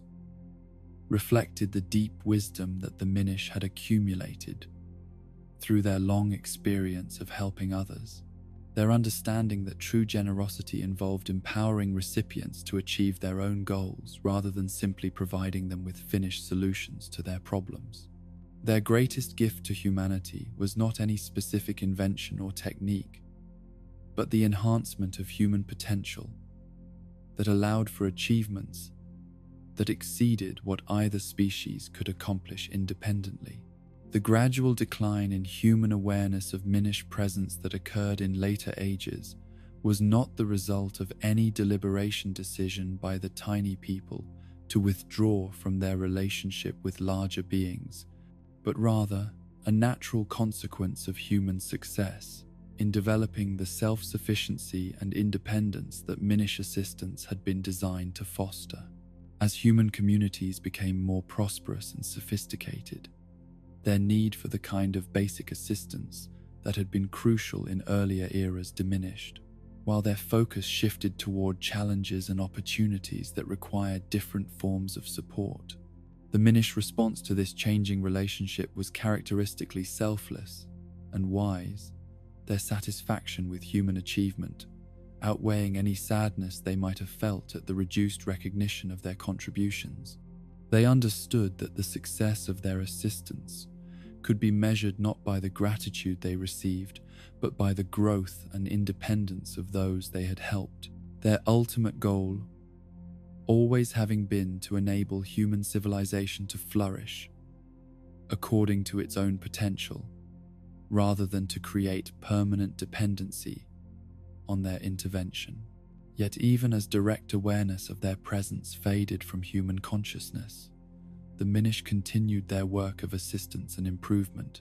their methods becoming even more subtle and indirect as they adapted to circumstances where discovery would be neither expected nor easily accepted. They remained the hidden engineers of countless small miracles and fortunate coincidences, their influence preserved in folklore and tradition, even as knowledge of their true nature became the province of increasingly small circles of initiated individuals. The Pickery Festival continued to be celebrated throughout the kingdom's history, though its original significance gradually transformed into more general themes of gratitude, community cooperation, and celebration of good fortune. The deeper meanings of the ceremonies remained accessible to those who possessed the knowledge and sensitivity to perceive them, while the broader population participated in traditions that retained their power to strengthen social bonds and encourage mutual assistance, even without conscious understanding of their origins. The Minish cap, that marvel of cooperative craftsmanship that had made direct communication possible, became one of the most carefully guarded treasures in the kingdom's history. Its location and significance, known only to the most trusted guardians who understood the responsibility that came with such knowledge. The cap's power remained undiminished by the passage of time, its magic sustained by the same dimensional forces that had enabled the Minish to cross between worlds, waiting for future ages when the need for direct communication between the species might arise once more. In their hidden realm, accessible through portals that remained invisible to all but the most perceptive observers, the Minish maintained their civilization and culture while continuing to watch over the world of larger beings with the same compassion and dedication that had motivated their original intervention. Their society had evolved and developed in ways that reflected their unique experiences of helping others, their values and institutions shaped by the understanding that the greatest achievements came through service to the welfare of all conscious beings. The young Minish who grew up during the later periods of reduced contact with humans were taught the history of their people's relationship with larger beings as both inspiration and responsibility, their education emphasizing the importance of continuing the tradition of assistance, even when recognition and gratitude were no longer available as rewards for their efforts. They learned that true generosity required no acknowledgement beyond the knowledge that their work contributed to the flourishing of life throughout the world. The legacy of the Minish lived on not only in the continued prosperity and cultural achievements of human civilization, but also in the values and practices that their long influence had helped to establish. The tradition of leaving small gifts for strangers, the practice of making anonymous donations to help those in need, the custom of providing assistance without expecting recognition or reward, all of these human behaviors reflected lessons learned through generations of interaction with beings who embodied the highest principles of selfless service. And in the quiet moments when the world grew still and the boundaries between dimensions became thin, sensitive souls could still perceive the gentle presence of their tiny benefactors, the soft whisper of miniature footsteps, the barely audible sound of tiny voices raised in songs of joy and dedication, the subtle signs that somewhere in the spaces between the visible and the hidden, the work of love and assistance continued as it had since the earliest days when compassion first reached across the barriers, separating different forms of conscious existence to offer help wherever it was needed most. Beyond the familiar shores of Hyrule, where the great rivers emptied their waters into seas that stretched toward horizons no mortal eye could pierce, there lay realms of ocean so vast and mysterious that they seemed to exist in dimensions parallel to the world of solid ground and growing things, their depths concealing civilizations and powers that operated according to principles as alien to landlubbers as the movements of distant stars. In these aquatic domains, where the very concepts of up and down lost their meaning and consciousness learned to flow with currents that carried thoughts as readily as they bore the physical forms of sea creatures,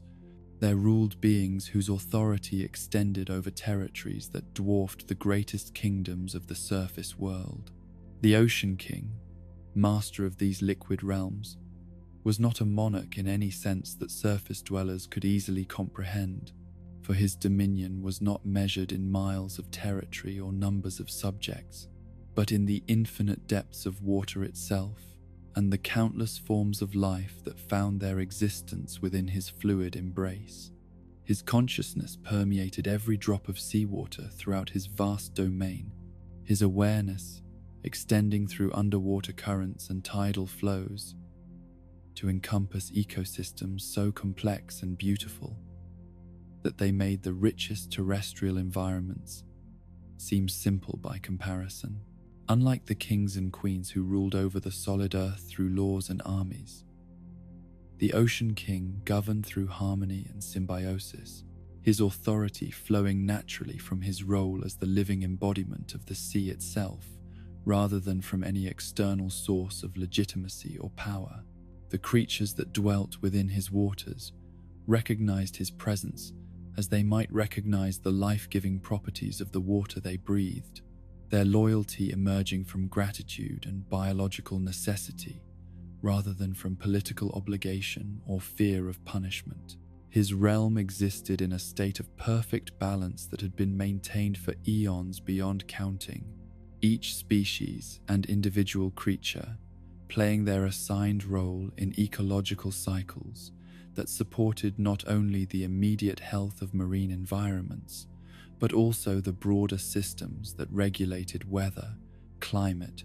and the flow of nutrients that sustained all life throughout the interconnected web of ocean and land. The Ocean King's wisdom encompassed understanding of these vast patterns, and his power allowed him to make the subtle adjustments necessary to maintain stability when natural forces or external influences threatened to disrupt the pulses, delicate equilibrium upon which all existence depended. Yet this perfect harmony was not achieved without constant vigilance and effort, for the ocean realms, like all dimensions where life flourished, attracted predators and parasites whose nature drove them to consume and corrupt rather than to contribute to the greater good. The Ocean King had developed sophisticated defenses against such threats, his protective systems operating on multiple levels simultaneously to detect and neutralize dangers before they could establish footholds within his domain. The most formidable of these protective mechanisms was the network of sacred spirits that served as his agents throughout the vast reaches of his aquatic kingdom, beings of such pure intention and focused purpose that their very presence could cleanse areas that had been touched by corruption, while their combined awareness created an early warning system that could detect threats long before they posed serious dangers to the ocean's overall health. Chief among these spirits was Ciela, whose consciousness embodied the Ocean King's own qualities of wisdom, compassion, and protective dedication, while possessing the independence and initiative necessary to respond rapidly to crises that required immediate intervention. Ciela's role encompassed not only the detection and neutralization of spiritual threats, but also the guidance and protection of travelers who entered the ocean realm with pure intentions, her presence serving as both guardian and teacher for those who sought to understand the deeper mysteries of aquatic existence. The other spirits who served alongside Ciela represented different aspects of the Ocean King's authority and wisdom, their specialized abilities allowing them to address the full spectrum of challenges that could arise within such a vast and complex domain. Some focused on the maintenance of physical systems like currents and temperatures, while others specialized in the spiritual and magical forces that influenced the behavior of conscious beings throughout the oceanic realm. Together, these spirits formed a network of protection and guidance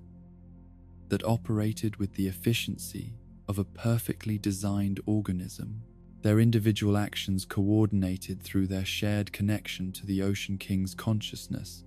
while their specialized knowledge allowed them to respond effectively to threats and opportunities that exceeded the capacity of any single entity to address comprehensively. This system of oceanic governance and protection had functioned flawlessly for ages beyond memory, its success measured not in dramatic victories over obvious enemies,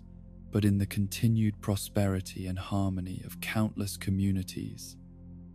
and ecosystems that thrived under the Ocean King's benevolent authority.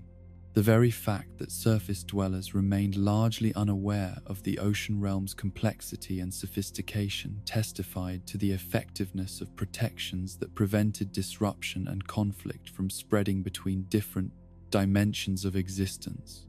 Yet even the most perfect systems remain vulnerable to threats that operate outside the parameters for which they were designed, and it was such a threat that eventually challenged the Ocean King's realm in ways that tested every aspect of his wisdom and power. The entity that would become known as Bellum arrived not from the familiar dimensions where life evolved according to recognizable patterns, but from spaces between realities where existence took forms so alien and hostile that they defied easy categorization or understanding. Bellum was not merely a predator seeking resources or territory, but something far more dangerous and insidious, a force of pure consumption that existed to devour not just physical substances, but the very essence of life itself, the spiritual energy that animated conscious beings and gave meaning to their existence. Where ordinary threats might destroy individual creatures or disrupt local ecosystems, Bellum's nature drove it to drain entire dimensions of the life force that sustained them, leaving behind empty shells where vibrant realities had once flourished. The entity's arrival in the Ocean King's realm was not announced by obvious signs of invasion or corruption, but by subtle changes in the fundamental patterns that governed aquatic existence, alterations so slight and gradual that they might have been attributed to natural variation, if not for the Ocean King's incredibly sophisticated awareness of his domain's normal rhythms and cycles. The first indication that something was amiss came through reports from his most sensitive spirits about areas where the life force seemed somehow diminished, where the vibrant energy that normally characterized healthy marine environments had faded to levels that suggested the onset of some form of spiritual disease. Investigation of these anomalous regions revealed traces of influence that operated according to principles completely foreign to anything previously encountered within the ocean realm. Patterns of energy, drain, and spiritual consumption that suggested the presence of something that existed to feed upon the very essence of life itself. The Ocean King's attempts to analyze and understand this threat were hampered by its alien nature, its methods of operation so different from anything within his experience that conventional defensive measures proved inadequate to address the growing crisis. Bellum's strategy for conquest was as sophisticated as it was terrifying, its approach designed to subvert the ocean realm's protective systems by turning them against themselves, rather than engaging in direct confrontation that might alert the Ocean King to the full extent of the threat before it was too late to mount effective resistance. Rather than announcing its presence through obvious acts of destruction, the entity worked by gradually draining the life force from its victims while leaving their physical forms intact but spiritually empty, creating appearances of normalcy that concealed the true scope of the damage being inflicted. The creatures that fell victim to Bellum's influence became hollow versions of their former selves, their bodies continuing to function through biological momentum, while their consciousness faded to levels barely sufficient to maintain basic life processes. These drained beings continued to participate in the ocean's ecosystems, but their reduced vitality gradually spread throughout the networks of connection and interdependence that linked all marine life, creating cascading effects that weakened the entire realm while remaining subtle enough to avoid triggering the defensive responses that more obvious forms of attack would have provoked. The Ocean King's growing awareness of the crisis was accompanied by the disturbing realization that his most trusted agents were themselves becoming victims of the entity's influence. Their spiritual essence slowly drained away while their apparent continued functionality masked the loss of the wisdom and power that had made them effective guardians of the ocean realm. Ciela and her companion spirits found their abilities diminishing in ways they could not understand, their connection to the Ocean King's consciousness growing weaker,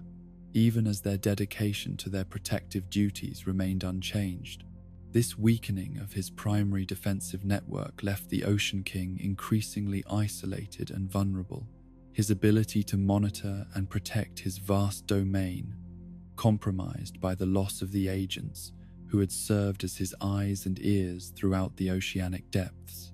The very systems that had been his greatest strength became liabilities as Bellum's influence spread through them, the network of connections and shared consciousness that had enabled perfect coordination, now serving as pathways for the entity's corrupting effect to reach previously protected areas. The creation of the ghost ship represented Bellum's most ambitious and dangerous stratagem, a vessel that served simultaneously as mobile base of operations, trap for potential victims, and psychological weapon designed to spread fear and despair throughout the ocean realm. The ship itself was crafted from materials that existed partially in multiple dimensions, its structure incorporating elements that could shift between solid and ethereal states according to Bellum's will and the needs of its ongoing campaign of spiritual consumption. The ghost ship's crew consisted not of willing servants but of victims who had been drained of their life force to the point where they could no longer maintain independent existence, their consciousness reduced to fragments that Bellum could manipulate like puppets while retaining enough of their original personality to make them effective in luring new victims aboard. These hollow beings retained memories of their former lives and relationships, but their emotional responses and decision-making processes had been subordinated to Bellum's will, creating the appearance of familiar individuals while concealing the horrific transformation that had actually occurred. The ship's method of operation relied on its ability to appear as a vessel in distress or as a mysterious but intriguing discovery that would attract the curiosity of potential victims who encountered it during their travels through the ocean realm. Once beings had been lured aboard through false promises of rescue, treasure, or simply the satisfaction of solving an intriguing mystery, they would find themselves trapped within the ship's dimensional structure, while Bellum began the slow process of draining their life force and incorporating them into its growing collection of spiritually enslaved servants. The psychological impact of the ghost ship's activities extended far beyond the direct harm inflicted upon its immediate victims, for word of the mysterious vessel and the disappearances associated with it spread throughout the ocean realm like a spiritual plague, creating an atmosphere of fear and suspicion that undermined the trust and cooperation that had always been essential to the aquatic civilization's health and prosperity.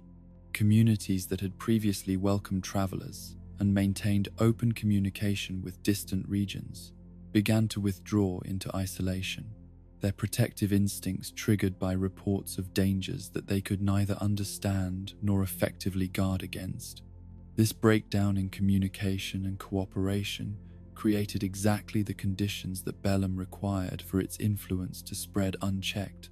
the fear and isolation that its activities generated serving to fragment the ocean realm into isolated pockets that could be conquered individually rather than having to face the united resistance that a coordinated response might have provided. The Ocean King found himself fighting not only against the direct effects of Bellum's spiritual predation, but also against the secondary consequences of fear and mistrust that were destroying the social fabric of his domain. The curse that eventually claimed the Ocean King himself represented the culmination of Bellum's strategy, an attack so sophisticated and powerful that it could drain the life force of a being whose spiritual energy had been accumulated and refined across eons of existence. The process was not accomplished through a single, overwhelming assault, but through a gradual weakening that exploited the Ocean King's own compassionate nature, his attempts to heal and protect his infected realm, exposing him to increasing levels of contact with Bellum's corrupting influence. As the Ocean King's vital essence was slowly drained away, his ability to maintain the complex systems that governed his oceanic domain began to fail, creating cascading effects that threatened not only the immediate health of marine ecosystems but also the stability of the dimensional boundaries that separated the ocean realm from other planes of existence. The breakdown of these barriers risked exposing multiple dimensions to Bellum's predatory influence, transforming what had begun as a localized crisis into a threat that could eventually consume entire categories of reality. The Ocean King's final act before succumbing completely to Bellum's curse was to use the last of his fading power to create protective barriers around his most essential servants and treasures, ensuring that some remnants of his wisdom and authority would survive even if his consciousness was completely drained away. The most important of these protections was placed around Ciela,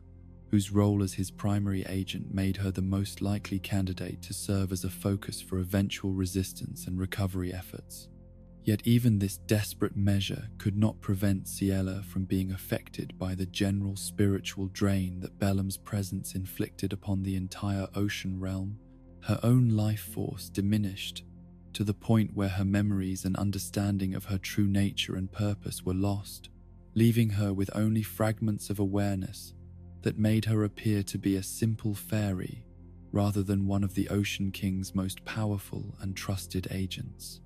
This amnesia served as both protection and limitation, shielding her from the full effects of Bellum's influence, while simultaneously preventing her from accessing the knowledge and abilities that might have enabled her to mount effective resistance. The transformation of the Ocean King's realm into what became known as the world of the Ocean King reflected Bellum's complete conquest of the aquatic dimension, the entity's influence permeating every aspect of the formerly vibrant domain until it became a hollow reflection of its former glory. The waters that had once teemed with life and possibility became stagnant and lifeless, their surfaces reflecting only emptiness, while their depths concealed the spiritual vacuum that Belem's feeding had created. Yet the realm was not entirely dead, for Belem required some remnant of life force to sustain its existence, even as it consumed the spiritual essence of its victims. The world of the Ocean King became a kind of spiritual battery farm, where drained beings existed in states of minimal consciousness, their vital energy slowly regenerating at rates just sufficient to provide ongoing nourishment for their captor, while never allowing them to recover enough awareness to mount effective resistance or escape. The islands that dotted this corrupted realm served as way stations and processing centers where newly captured victims could be gradually drained of their life force while being prepared for eventual integration into Belem's network of enslaved servants. Each island was designed to serve specific functions in this horrific system, their physical and dimensional properties carefully calibrated to maximize the efficiency of spiritual consumption, while maintaining the appearance of normalcy that helped prevent potential victims from recognizing the true nature of the trap they had entered. The Sand of Hours, that mysterious substance that governed the flow of time within the world of the Ocean King, represented Belem's most sophisticated tool for controlling its victims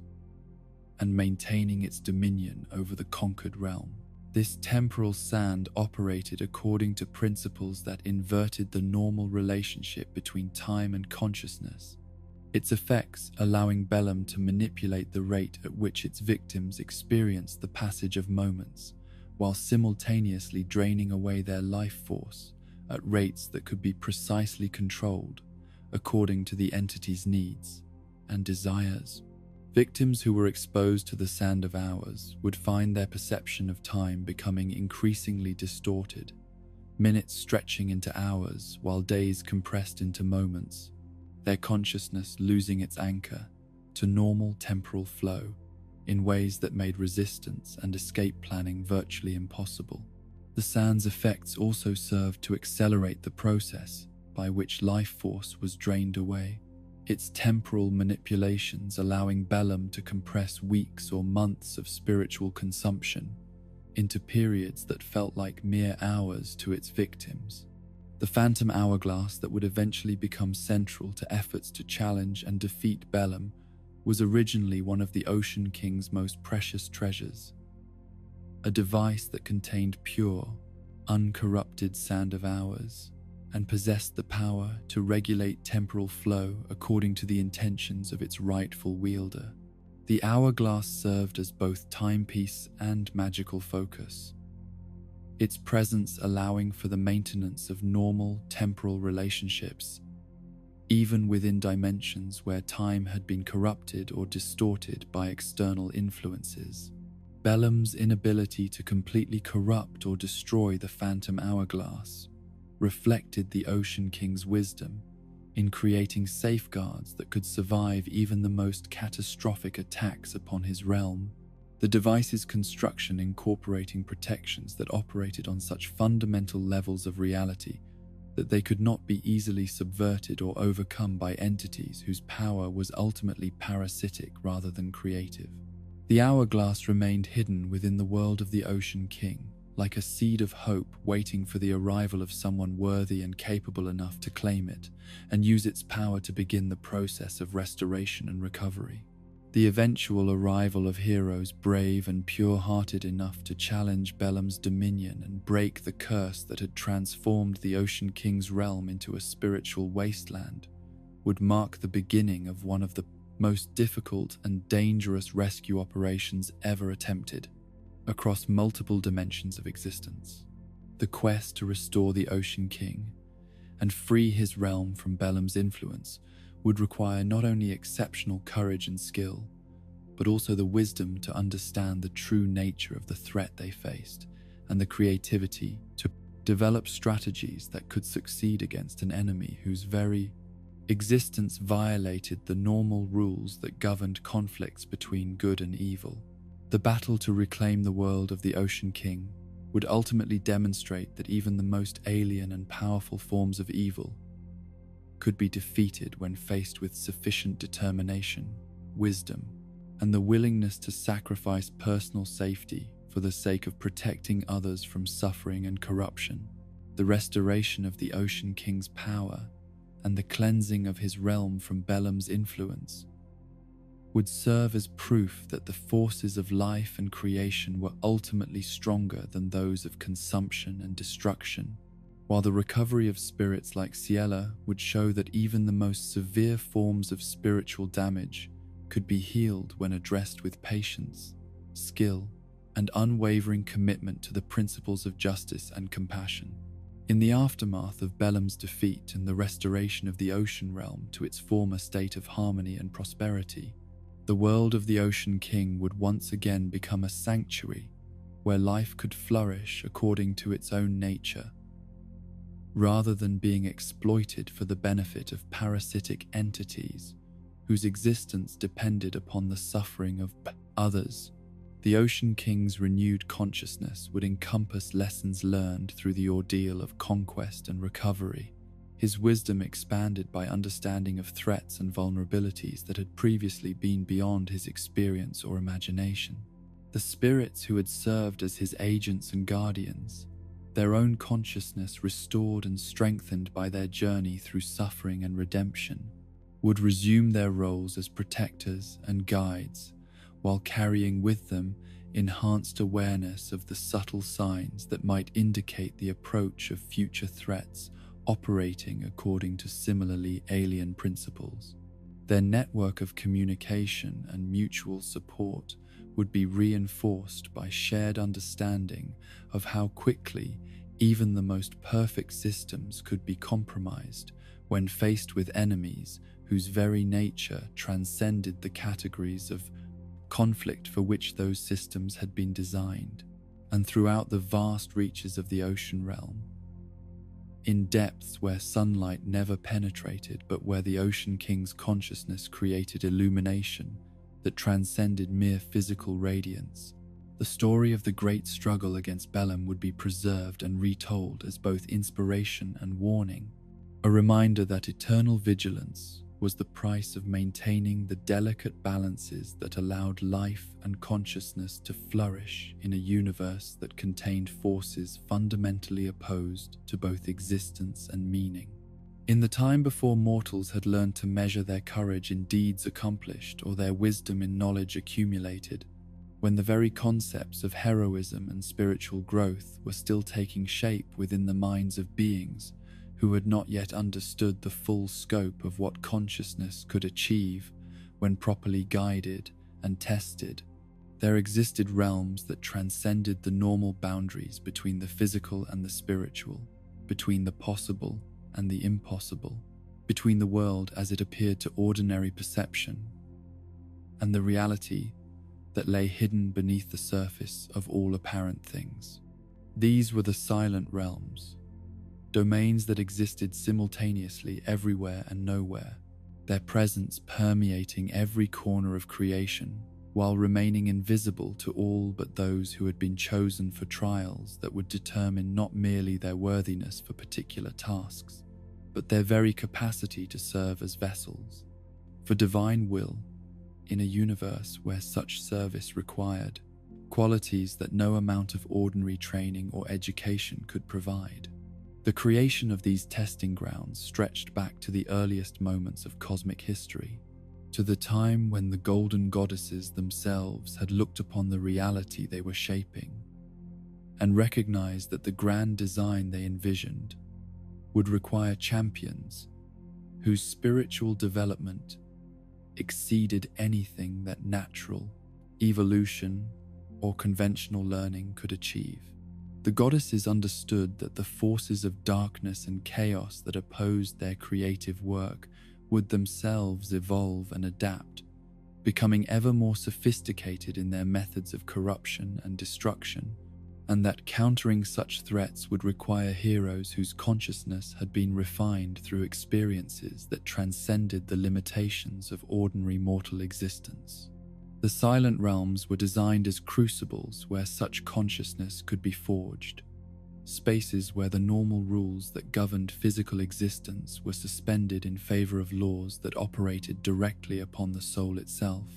testing not the body's strength or the mind's cleverness, but the spirit's capacity for courage, wisdom, and the kind of pure intention that could channel divine power without being corrupted by it. These realms existed as reflections of familiar locations throughout the world, their geography recognizable to those who entered them, yet transformed in ways that revealed the spiritual significance hidden within every landscape, every structure, every seemingly ordinary feature of the material realm. Within the silent realms, the familiar became numinous, the safe became challenging, and the comfortable became transformative, as every element of the environment was imbued with meaning and purpose that extended far beyond its apparent function. A simple forest clearing might become an arena where courage was tested through confrontation with fears made manifest, while an ancient temple could transform into a maze of trials that challenged every aspect of the visitor's spiritual development and moral understanding. The guardians who inhabited these testing grounds were not creatures in any conventional sense, but manifestations of divine will given form and purpose,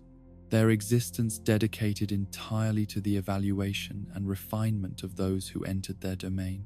These beings possessed no individual personality or desire beyond their function as instruments of spiritual assessment, their consciousness operating according to principles so pure and focused that they could perceive the true nature of any soul they encountered, while remaining completely impartial in their judgment of worthiness or unworthiness. Each guardian was crafted to test specific qualities that the goddesses had determined were essential for those who would serve as their agents in the ongoing struggle between light and darkness, their forms and abilities precisely calibrated to challenge visitors in ways that would reveal their deepest strengths and most hidden weaknesses. Some guardians tested courage by presenting threats that seemed overwhelming yet could be overcome through steadfast determination and refusal to surrender to fear, while others evaluated wisdom by creating situations where only the most profound understanding of universal principles could guide correct choices. The most sophisticated of these divine sentinels were designed to test the integration of multiple virtues simultaneously, their challenges requiring heroes to demonstrate courage, wisdom, and power in perfect balance, while maintaining the spiritual purity that prevented such abilities from becoming sources of corruption or pride. These ultimate trials were so demanding that few mortals in the history of creation had ever successfully completed them, their passage reserved for those rare individuals whose destiny required them to serve as instruments of divine intervention in crises that threatened the very foundations of existence. The sacred tears that served as the focus of many Silent Realm trials were not merely objects to be collected, but crystallized manifestations of spiritual truth, their essence containing within it concentrated wisdom and power that could only be safely gathered by those whose consciousness had achieved the proper level of refinement and purity. Each tear represented a different aspect of divine understanding, its acquisition requiring the seeker to demonstrate mastery of the spiritual principle it embodied, while proving their worthiness to receive such profound gifts. The process of gathering sacred tears was itself a form of spiritual alchemy, the act of collection transforming both the seeker and the tear in ways that created new possibilities for consciousness and divine service that had not previously existed. Those who successfully completed such trials found their awareness expanded beyond all previous limitations, their understanding encompassing not only their own nature and purpose, but also their place within the vast cosmic design that connected all existence in patterns of meaning and relationship that exceeded anything that could be grasped through ordinary thought or experience. The time constraints that governed many Silent Realm trials were not arbitrary limitations imposed to increase difficulty, but reflections of the temporal relationships that govern spiritual development itself, their pressure serving to accelerate the refinement processes that might otherwise require lifetimes of gradual growth and understanding. Within these accelerated timeframes, years of spiritual evolution could be compressed into moments of perfect clarity and transformation, the intensity of the experience serving to burn away impurities and limitations that would normally require extended periods of patient work to overcome. Yet these temporal accelerations carried with them dangers as profound as their potential benefits, for consciousness that was transformed too rapidly without proper preparation and integration could be damaged or destroyed by the very forces that were intended to refine and elevate it. The guardians who oversaw such trials possessed the wisdom and sensitivity necessary to calibrate their challenges according to each visitor's capacity for growth and transformation. Their assessment processes, ensuring that no one would be subjected to trials beyond their ability to survive and benefit from. The landscape within each silent realm was crafted to serve as more than mere background for the trials conducted there. Its every feature designed to contribute to the spiritual development of those who traversed it while reflecting the deeper truths that the testing process was intended to reveal. Mountains represented the heights of achievement that could be reached through sustained effort and dedication,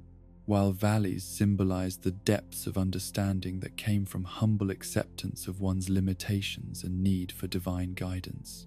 Waters within the silent realms carried cleansing and transformative properties that could purify both body and spirit of accumulated corruption and limitation, their touch serving to restore those who had been damaged by previous trials, while preparing them for challenges yet to come. The very air in these sacred spaces was charged with spiritual energy that enhanced awareness and perception, allowing visitors to perceive subtleties of meaning and significance that would remain hidden in ordinary environments. The architecture found within the silent realms, whether ancient temples, mysterious towers, or simple shrines, served as focal points for the divine energies that powered the testing processes, their construction incorporating principles of sacred geometry that created resonances between physical form and spiritual function. These structures existed as bridges between the material and divine realms, their presence allowing for forms of communication and interaction with higher powers that would be impossible in purely physical environments. The trials themselves varied in form and intensity according to the specific qualities being tested and the level of development that the candidate had already achieved, their design ensuring that each visitor would face challenges perfectly suited to their individual needs for growth and refinement. Beginning trials might focus on simple tests of courage or honesty, their completion demonstrating basic moral fitness and readiness for more advanced spiritual development, while the most advanced challenges could require years of preparation and might fundamentally transform the successful candidate's entire understanding of their nature and purpose. Some trials took the form of puzzles that could only be solved through the application of spiritual wisdom rather than mere intellectual cleverness, their solutions requiring insight into the fundamental principles that governed existence rather than simple manipulation of surface appearances. Others presented moral dilemmas where the correct choice could only be determined through consultation with the deepest levels of conscience and understanding of divine will, their resolutions serving to align the candidate's values and motivations with the highest cosmic purposes. The most challenging trials were those that required the candidate to face and overcome aspects of their own nature that limited their capacity for divine service, confrontations with shadow elements of personality and consciousness that had to be acknowledged, understood, and transformed rather than simply suppressed or ignored. These internal battles often proved more difficult than any external challenge, their successful completion marking genuine spiritual transformation rather than mere demonstration of existing abilities. The waking waters that were sometimes encountered within the Silent Realms possessed properties that transcended ordinary understanding of what water could be or do, their essence incorporating divine energies that could awaken dormant potentials within consciousness, while cleansing away barriers and limitations that prevented full spiritual development.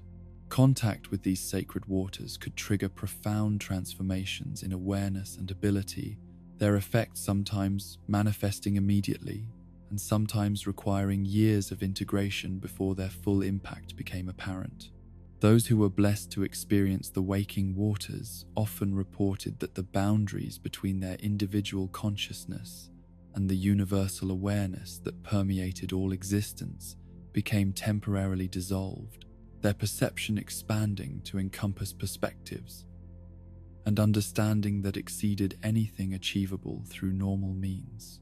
These experiences of expanded consciousness served as both gifts and responsibilities, their recipients finding themselves permanently changed in ways that increased both their capacity for service and their obligations to use their enhanced abilities for the benefit of all existence. The relationship between the Silent Realms and the physical locations they reflected was not merely coincidental, but represented fundamental connections between the spiritual significance of places and their material manifestations. Areas of particular natural beauty or historical importance often served as anchoring points for Silent Realm manifestations, their accumulated spiritual energy providing the foundation upon which the testing grounds could be established and maintained across the passage of ages. These connections meant that actions taken within the Silent Realms could sometimes affect their physical counterparts, while events in the material world might influence the nature and difficulty of trials conducted in their spiritual reflections. The relationship operated as a form of cosmic feedback system, ensuring that spiritual development and physical reality remained connected and mutually supportive, rather than becoming isolated from each other in ways that might reduce the effectiveness of either domain. The heroes who successfully completed Silent Realm trials found that their enhanced spiritual development manifested in numerous ways throughout their subsequent adventures and service, their expanded consciousness allowing them to perceive solutions to problems that would have remained invisible to less refined awareness, while their increased connection to divine will provided guidance and support during moments of her greatest challenge and uncertainty. The trials served not merely as tests but as preparations, their completion ensuring that those who passed through them would be equipped with the spiritual resources necessary to fulfill whatever destiny awaited them. The knowledge and wisdom gained through Silent Realm experiences could not be communicated directly to others through normal means of teaching or instruction, their nature requiring each individual to undergo their own process of trial and transformation in order to achieve genuine understanding. Yet those who had completed such trials often found themselves serving as guides and mentors for others who were beginning their own spiritual journeys, their presence and example providing inspiration and encouragement, even when the specific details of their experiences remained ineffable. The guardianship of the Silent Realms required constant vigilance and careful maintenance from the divine powers who had created them, their delicate balance between challenge and support, growth and safety, requiring ongoing adjustment as the spiritual needs of creation evolved and developed across the turning of ages. The goddesses themselves remained actively involved in the oversight of these testing grounds, their consciousness monitoring each trial and its results to ensure that the processes of spiritual refinement continued to serve their intended purposes.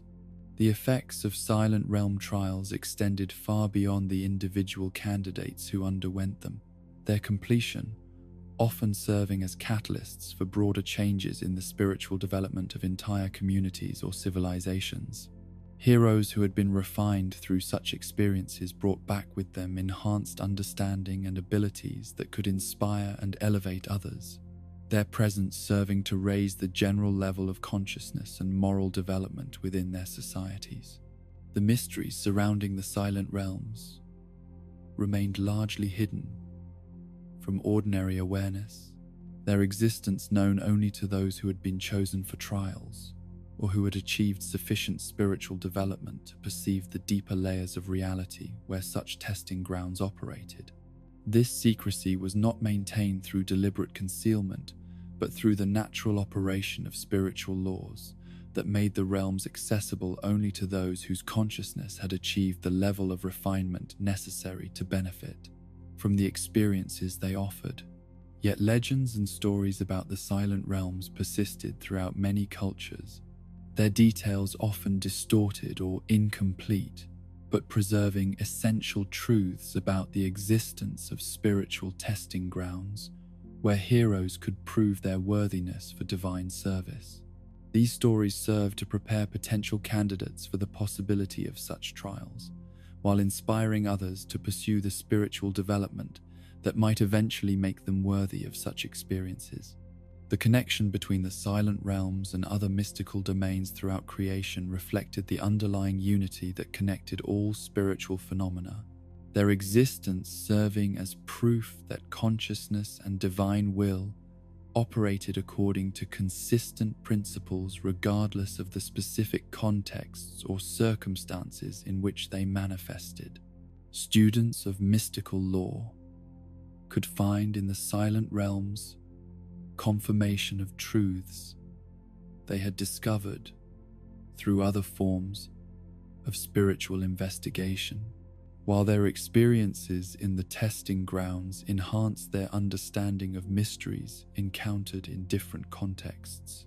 The ultimate purpose of the Silent Realms transcended the testing and development of individual heroes,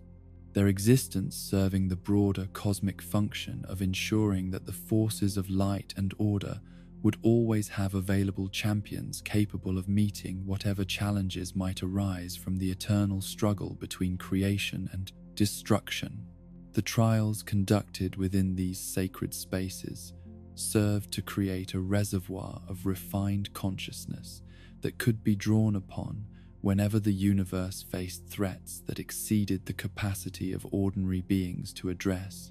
In this way, the Silent Realms operated as both schools and sanctuaries, their dual function ensuring that the spiritual development of creation continued to advance while providing refuge and preparation for those who would serve as guardians of divine will in times of greatest need. The trials they offered remained available to all who possessed the courage and purity necessary to seek them out. Their doors always open to those whose hearts burned with genuine desire to serve the highest purposes of existence, their challenges ready to transform worthy seekers into instruments of divine grace, capable of bringing light to even the darkest corners of creation. And so we reach the end of our journey through Hyrule's Forgotten Chronicles, though in truth,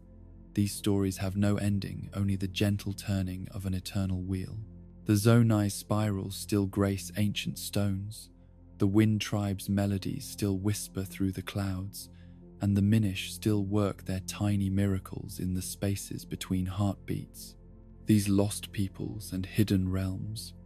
remind us that mystery is not the absence of knowledge, but the presence of wonder in every shadow of the forest, every echo in forgotten ruins,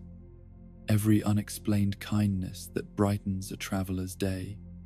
These vanished civilizations continue their quiet work. Their stories sleep now in the deep places of memory, waiting for those wise enough to listen and dream enough to believe. Rest well, gentle wanderer, knowing that even the forgotten are never truly lost, and that every ending is but a doorway to new beginnings. The legends continue, the cycle turns, and somewhere in the space between sleeping and waking, all stories become one eternal tale of hope, courage, and the enduring magic that binds all worlds together.